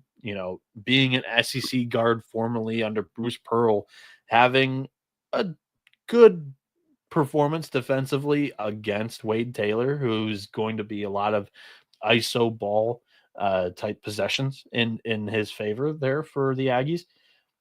I'll go with the under, and for what it's worth, I will take Texas A&M against the spread here. Question for both of you. That 1.5 number that I fucking hate, especially this time of year. Buy that juice on the money line. Just play it -130, -135. I think Texas A&M wins this very comfortably. I have no problem laying the number. Okay. In my opinion, I don't know. I'm more. I hate that 1.5. I don't mind. I mean, what are the odds that it's like a 1 or 2 point game? Well, I mean, Michigan fucking plays it. True. Dude, yeah, that's a good. With Michigan, it's a good point. Yeah, Michigan's a close fucking team. Chad is saying it's going up to 2.5. So maybe if you do like that 1.5, grab that. Yeah, if you like it, grab it. So. God damn, they're fucking watching the show. There we go. Nobody watches our show, Mac. The Providence Burners are always right. They, whenever we go head to head, I like my chances with those fucking bricks. I can tell you that. Brainless. We've got to say anything. The 4th game on the docket here is a 6:10 p.m. East tip in Wichita, Kansas. It's between Drake and Texas Tech. We already kind of talked about it a little bit. The storyline coming in here is going to be how Ben McCollum and Grant McCaslin know each other.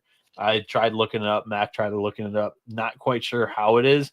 I do know that in a Yahoo article, McCaslin attempted to offer him an assistant coach job when McCaslin went to Lubbock his first year, and McCollum didn't quite want to give up head coaching yet, and continued to go on his runs with Northwest Missouri State. Mac, in these type of matchups where coaches are buddies, what do you typically do? What are you going to do in this matchup here for Saturday? Well, it's hard to really. There are no friends in March. Yeah, I throw out the friends here in the March, but I really like taking a team that avoids an upset and kind of gets that like the March nerves and shit out of them in round of 64, and they can settle in the round of 32. I think McCaslin is going to go back and say, hey, if you guys ever shoot 46 fucking threes again, I'm going to fucking strangle each and every one of you. I think they're going to get the ball inside. I think that they're going to control the paint. And the round of 32 is usually more of a chalk round as well. The round of 64 is a big dog round. I like Texas Tech here by double digits. I think that Big 12 size athlete can make some adjustments here. I think Missouri and Texas Tech from an eye standpoint look the same, but Texas Tech is actually well coached and well structured. And being in the Big 12, I think they can win a rock fight if they have to, but I also think they can win a track meet. They've proven that all year that they can win multiple styles compared to Missouri, who can only win one way. So I'll lay the number with Texas Tech. I know Drake will be definitely popular because they are a fun story. For what it's worth, I have to check you again on this, Mac. Drake does have the positional size over Tech. No, they don't. Yeah, they do. Look at the lineups. It might have height, but that doesn't necessarily mean size. Dude, nobody on Drake looks like JT Toppin. No. You're right on that. But once again, like they are sticks, sure, but they have size as in height. Okay, match up with them. But they're not physical like a Texas Tech. No, like you can't tell me that. Like you're gonna watch the game on Saturday and go, Drake looks the part from an athlete standpoint. No, they're just a couple of white guys going up against Texas Tech. That's what it's I don't think they have anybody that can guard JT Toppin. They don't. Mark Mitchell had a nice night tonight. JT Toppin's Mark Mitchell on steroids. I don't even know if Mark Mitchell had a great night, but yeah. He had a pretty I think JT Toppin's a nightmare. So I think it's a tough matchup for Drake. Yeah. Okay. Yeah. So I like the quick turn, taking the athletes. Give me McCaslin, and he's a good damn coach. So give me Red Raiders. All right. Does this number scare you at all, Mac? 7.5? I think it's a little bit unknown if they're going to get McMillan back or not. Okay. I don't think McMillan's. I mean, I think they've got enough shooters that they can. I mean, it would be nice to have McMillan back in the lineup, but I don't think it.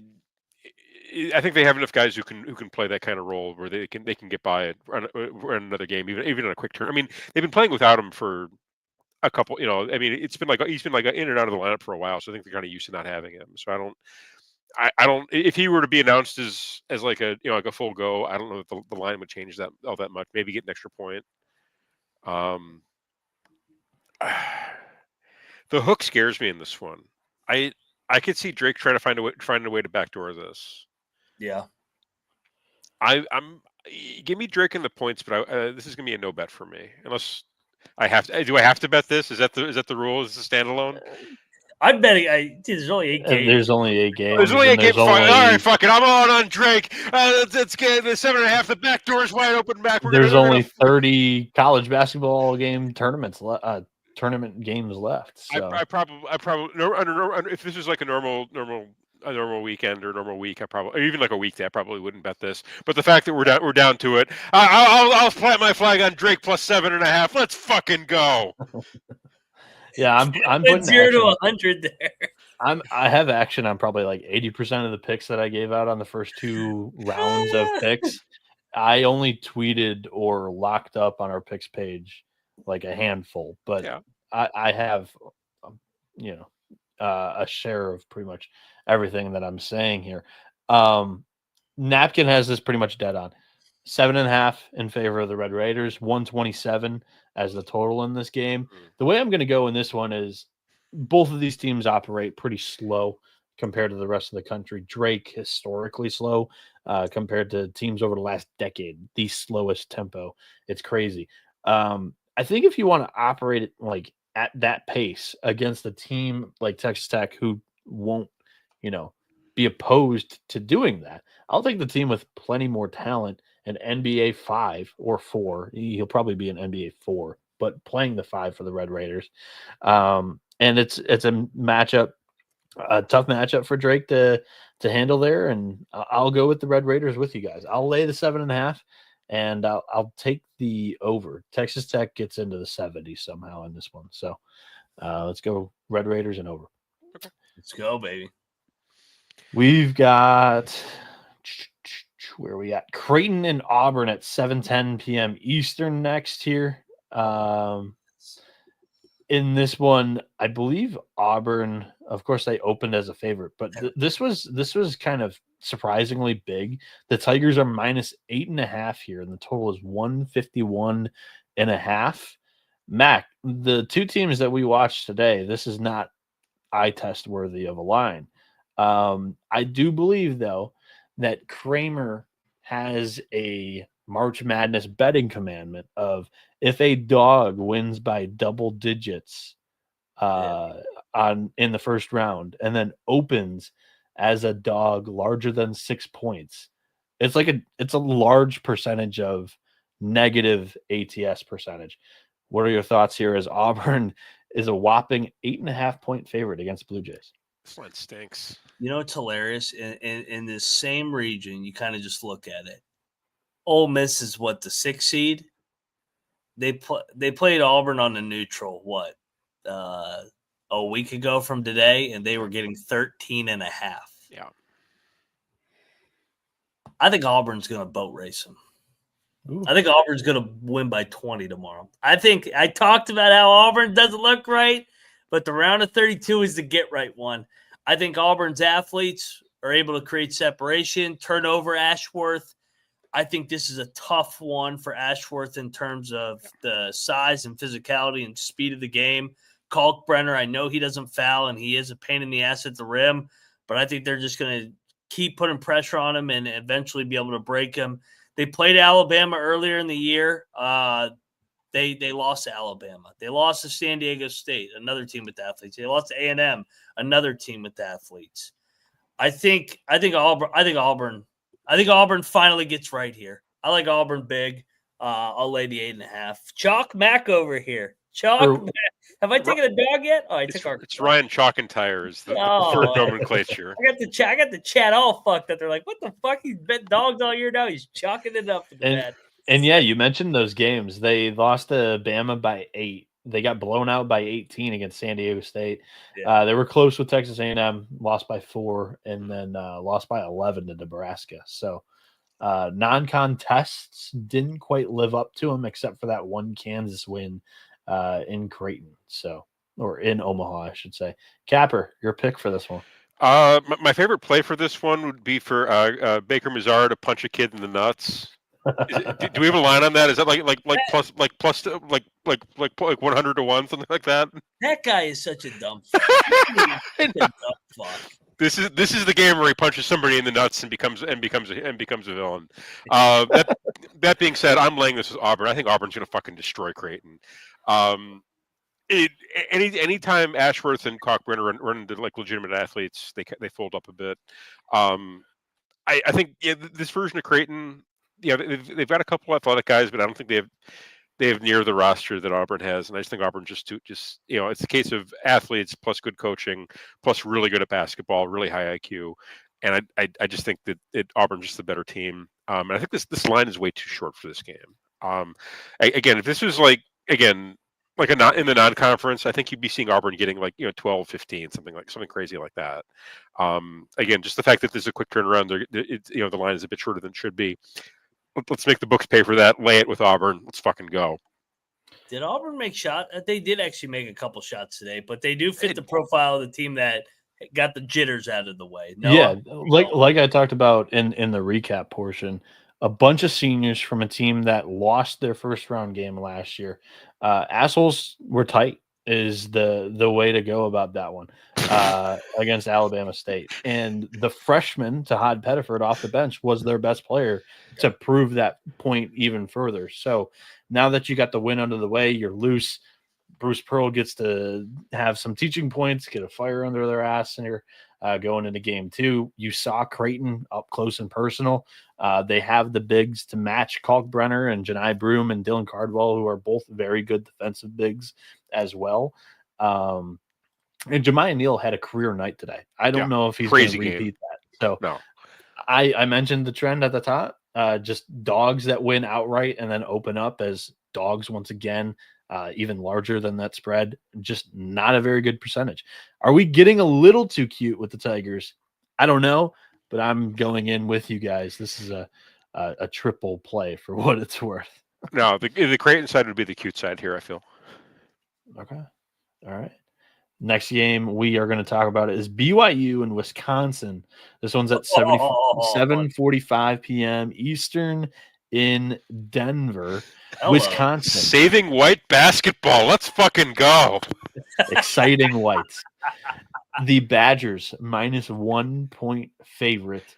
Total opened at 155.5. For what it's worth, that Creighton Auburn game, cocktail napkin, had it -8, 152.5. But again, BYU Wisconsin, Wisco -1, 155.5 is the total.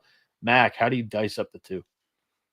So I know I had VCU today, but I also said the winner of this game I'm taking against Wisconsin. Like it wasn't an anti-BYU play. I just loved VCU, and that's been my team all year. So everything I just said with Michigan, Noah, add another game for Wisconsin. Yeah. I mean, what is this game number 6 in 9 days? Yeah. In altitude against that BYU pace and space? I mean, Wisconsin plays at a good pace this year. They do, but I just think it's going to be kind of a road game as well for BYU. I actually think this one will flip by tip. I think BYU actually will go off as a favorite. I like BYU, man. They're playing at a high level. They're playing with a lot of confidence here. It's going to be virtually a home game, and I just think that they're going to be able to make shots. I'm looking for a common opponent between the two, just to put a little bit of perspective on it. I don't really see one. No, do you see a common opponent between the two? Not really. No. Not sure I do. Not I can think of. Yeah. I mean, who would be the comparison of BYU in the Big Ten? I guess Illinois, but when they played Illinois, their whole team was fucking sick. Yeah, I think that's the correct comparison, though. There aren't many BYU teams in the Big Ten, and that's kind of why the Big Ten struggles overall in the NCAA tournament. Yeah. They're all cookie cutter, aircraft carrier bigs going up against each other, playing physical. Yeah, it's accurate. And I think BYU is going to be able to control the paint.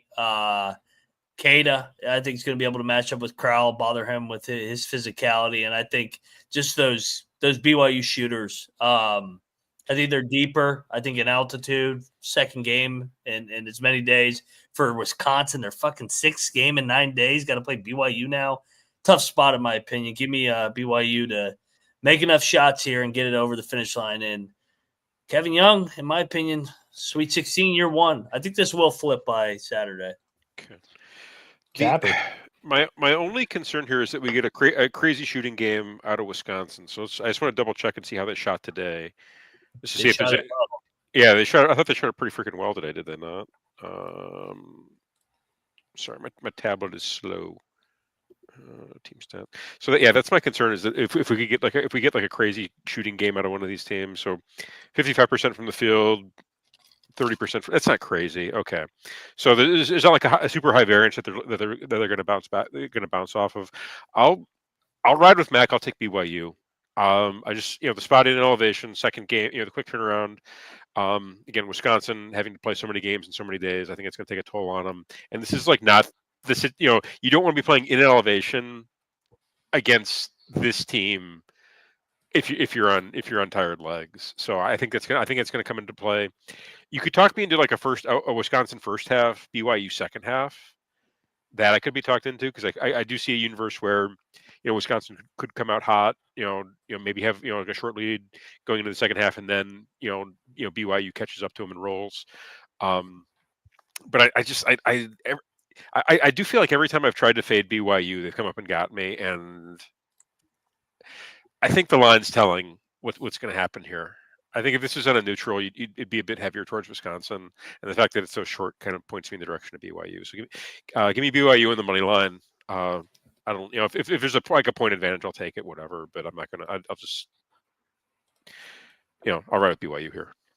Yeah, the cocktail napkins got this pretty much right on the dot. Wisconsin as a half-point favorite, not even a 1-point favorite.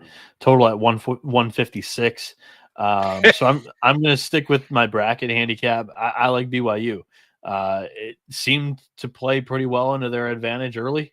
Fans got going in Denver there at elevation. It's one, close in proximity. Two, they're already used to the altitude and multiple games and a 3-day weekend like you typically sometimes do get on a Saturday, Tuesday in the Big 12. Wisconsin's never experienced that this season, I don't believe. And yeah, this is their 6th game in 9 days or something like that. So I'll take BYU plus the point. I think they win it on the money line. And for what it's worth, I think it goes under, because if Wisconsin falls off in the second half for all the reasons that I mentioned, that would probably lead to an under there. We've got just 2 more games to go. Dude, at 8:40 fire. At 8:40 p.m. East in Wichita, Kansas, the 8th seed, who's currently 7th on KenPom, is Gonzaga taking on Houston. Houston opens as a 5.5-point favorite, that dreaded 5.5, just under the 6. Total is 140.5. Mac, that face, I know you love this game. Right? Where are you going here?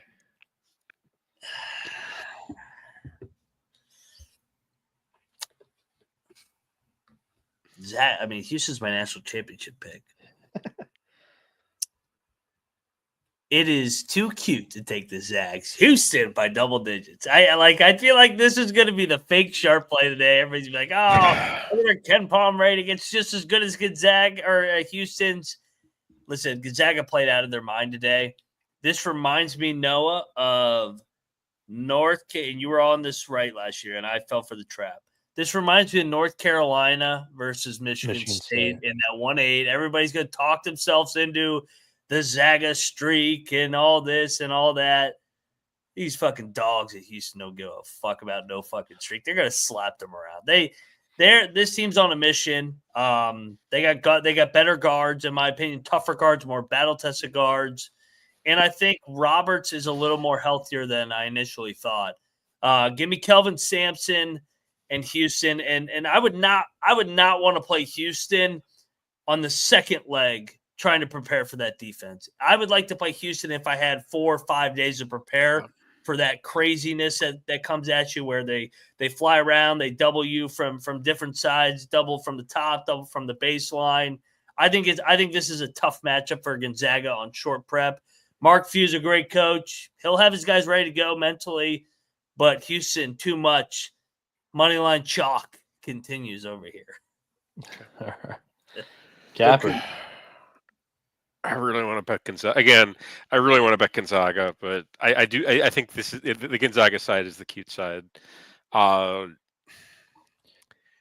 don't like the backcourt the backcourt matchup of the Houston guards versus the Gonzaga guards. I hate that matchup for Gonzaga. I think it's going to be the difference there. I think Houston's going to have the more physical guard play. And I think it's going to be they're not going to find quite the same passing lanes that they had against Georgia here. I think you're going to see this line is also another overreaction to Gonzaga just fucking boat racing Georgia. The same way the Creighton line is an overreaction to Creighton just destroying Louisville and now going into Auburn. Auburn. So I'm going to ride with the chalk here. Just give me the better teams. Again, I feel like if this was like a in the non-conference slate, I think this line would be a bit higher for Houston. Even in Wichita, Kansas, that you're probably going to get more of a pro Houston crowd. I don't think it's really going to matter, but even so, I think that the line is a bit short, and I'll take the short line here. Lay it with Houston. They win by 8. The cocktail napkin, for what it's worth, computers love Gonzaga, right? Yep. So Houston -3, total at 142.5. I don't like either. This is terrible. I think this is Houston laying the points and this stays under. Me watching Gonzaga quite a bit this season. I've faded them often in the West Coast Conference this year.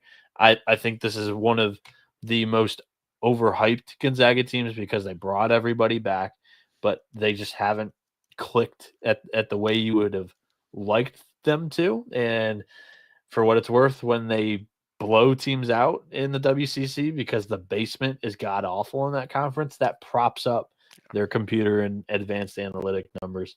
You know what happens when Houston plays those type of teams as well? They also do the exact same thing.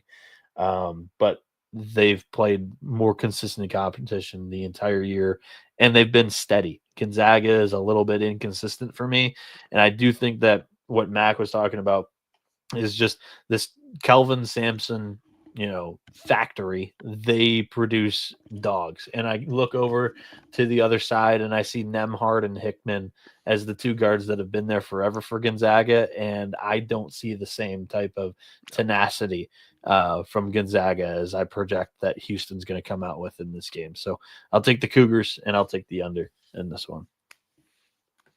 Let's go.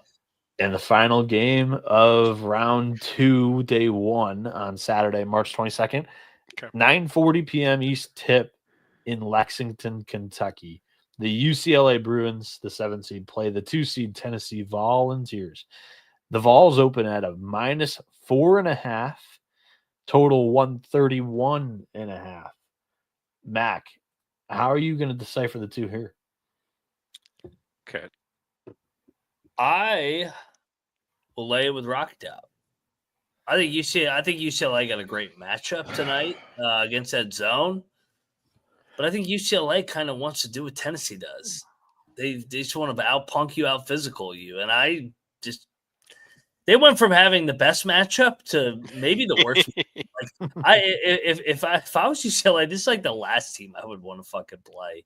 I think Tennessee's size, physicality, and just overall experience in this tournament as well. I'll be on the Vols here, and just looking at UCLA, they've been also bad out of the Western time zone, and they finally got one here. They're gonna get 2 here. Nah. This is gonna be a Tennessee crowd, by the way, too, in Lexington. This is gonna be a 2-1 game. I like Tennessee to just choke them out here. Okay, Mac, does this line stink to you? I think it's another overreaction to UCLA winning by 30. Yeah. I think they're overreacting some of these dogs, just boat racing them. I mean, Gonzaga boat racing Georgia, UCLA boat racing Utah State, Creighton boat racing Louisville. I'll fade all those dogs that just had a nice little day here. Yeah. I got from that perspective, I got a cosign. Just given the fact that this is in the South, like this is gonna be a pro Tennessee crowd. Nobody from Los Angeles is traveling to fucking Lexington for this, outside of like the kids' parents, maybe. I do think the line is short, and that points me in the direction of UCLA. But there's no way I'm taking UCLA in the points in this situation. No way. More experienced team in Tennessee. Experience wins out here. More physical team. Yeah, everything that that UCLA tries to, Tennessee does better.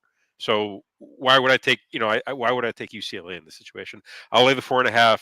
You can call me cannabis chalker over here. Let's go.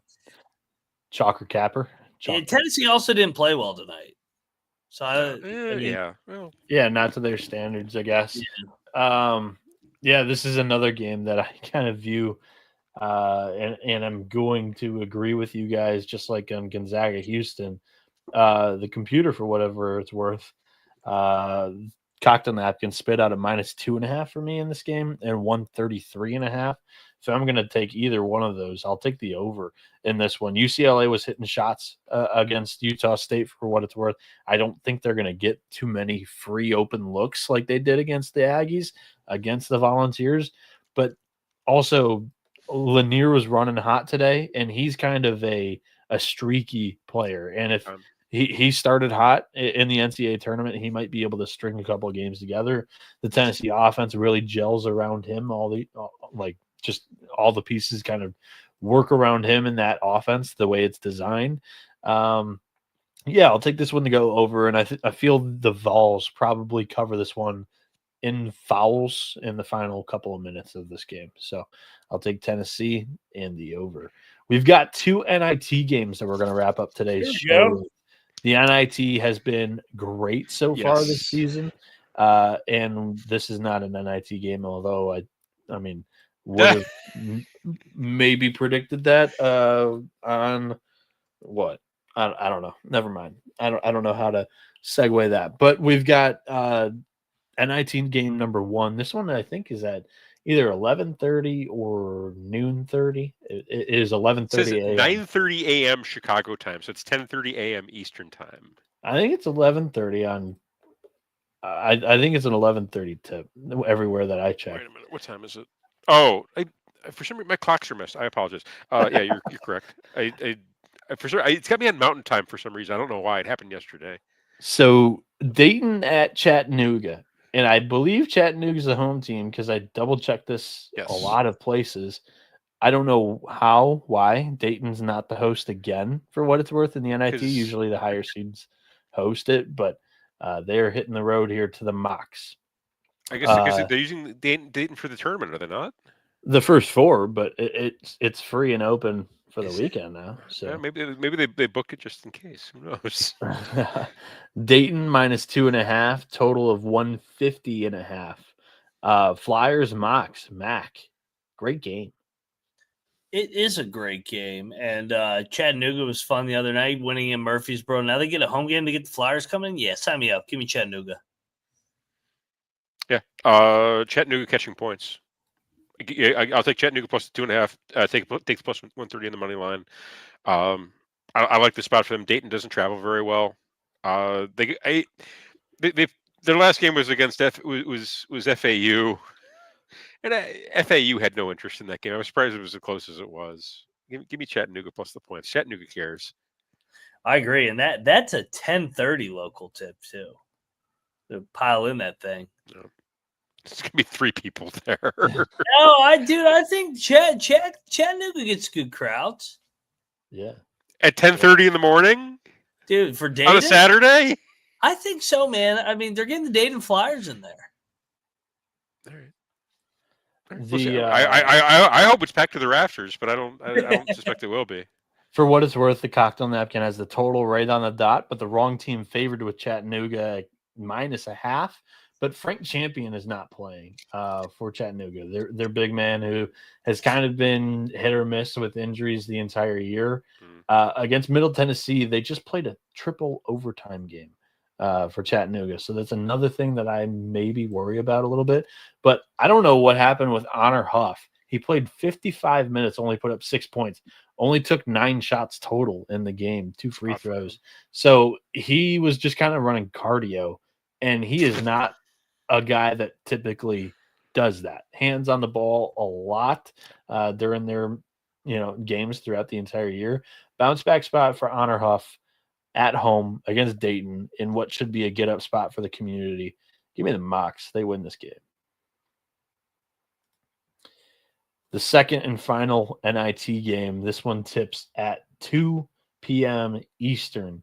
Bradley at George Mason in Fairfax, Virginia there. The Pats are -5.5, total of 131.5, Mac. This is an interesting game because and we didn't have this information when we broke down the Grand Canyon Maryland game. The possibility of Willard going to Villanova. If Maryland's hiring a new coach, Tony Skinn comes to mind because Tony Skinn was Kevin Willard's associate head coach 2 years ago. He's gone to Mason. He's obviously done a hell of a job. But then Brian Wardle's also involved in the Iowa job. So you have 2 coaches that I don't know where the motivation is. Give me Mason. I'll lay it with Mason. They've been terrific all year. They seem motivated. They're playing for Tony Skinn. I think there's some pride here. I'll fade Bradley away from Peoria. Okay. So my cap on this one is that George Mason, who's actually one of the better perimeter defenses in the nation, up against Bradley, who's actually a really good 3-point shooting team. Given the fact that Bradley has to travel, I think that tilts it in the favor of the defense. Typically, with home teams, they tend to perform a bit better. I'm sorry, with teams shooting at home, with shooting teams, they tend to perform a bit better on home than on the road. I was going to get my mouth around that one way or another, Mac. That's what she said. So, yeah, she did. So, that being said, I like the size that Mason has. The kid Jalen Haynes in the middle. That kid's a freaking load. I don't think Bradley. Bradley's got got sticks in the roster, if I remember correctly. So I don't like the defensive matchup for Bradley. I don't like Haynes in the middle for the Bradley defense. I'll lay the 5.5. You can continue to call me Cannabis Chalker over here. Talking about fucking lips around it and fucking load. Good Lord. It's 3:00 in the morning, cat. No, sorry. TCU. Go on over there. Baby. Napkins got George Mason as a -4-point favorite, total at 132. I actually like the under here for a lot of the reasons that Mac mentioned and Capper mentioned already. Bradley traditionally this year they were much better away from home offensively, but traditionally they have struggled on the road to put up points. And this George Mason team is legit defensively. I think there's a world where the Braves have a little bit of a lower scoring output on the road against a great defensive team. And for that sake, I like the under as my favorite pick here. And I'll take Bradley to cover this one. I think this is a great game. Let's go. Let's go. And that will wrap up the show. Thank you, everybody, for tuning in. Over 400 of you guys pretty much consistently throughout the YouTube episode here tonight. Active in the chat, as always. Much appreciated. You can follow Cannabis Capper on X and social media at Cannabis Capper. You can follow Mac, Ryan McIntyre, at Moneyline_Mac. And you can follow myself, Noah Bieniek, at NoahB77_. The show is on social media at TCE on SGPN. Any other plugs you guys want to mention? Cannabis Capper's writing articles pretty much daily over on sportsgamblingpodcast.com. Underdog Fantasy. Myself, I'll be writing a round 2 upsets article tomorrow night after I do the show here on TCE, for what it's worth. Any plugs that you guys want to drop? Yeah, come join us in less than 8 hours on the pregame show at 11 a.m. Eastern. Yep. There we go. It'll be Cap will be there in Troy, and then, like I said, Saturday and Sunday we'll be there 11 a.m. in the morning as well, leading up to those round of 32 games, and then we'll do the recap both on both tomorrow night, Saturday night, and Sunday night. So yeah, good time of year, man. Best bets, everything, Monty. We're pretty much playing everything at this time of the year. There's only 8 games. Just play them all, man. Cherish them all, because in July, when there's nothing going on, you'll be wishing there were college basketball games to bet on. So this time of year, it's coming. So just absolutely begging for a Drake game in July. Yeah, just split up the units a little bit more marginally and play action on everything. Enjoy the games this time of year. It's a great season. And hit the like and subscribe button here on YouTube or wherever you're listening to this on podcast platforms. This has been the College Basketball Experience. You better start thinking about yours. And we are out of here. Jack Fox out.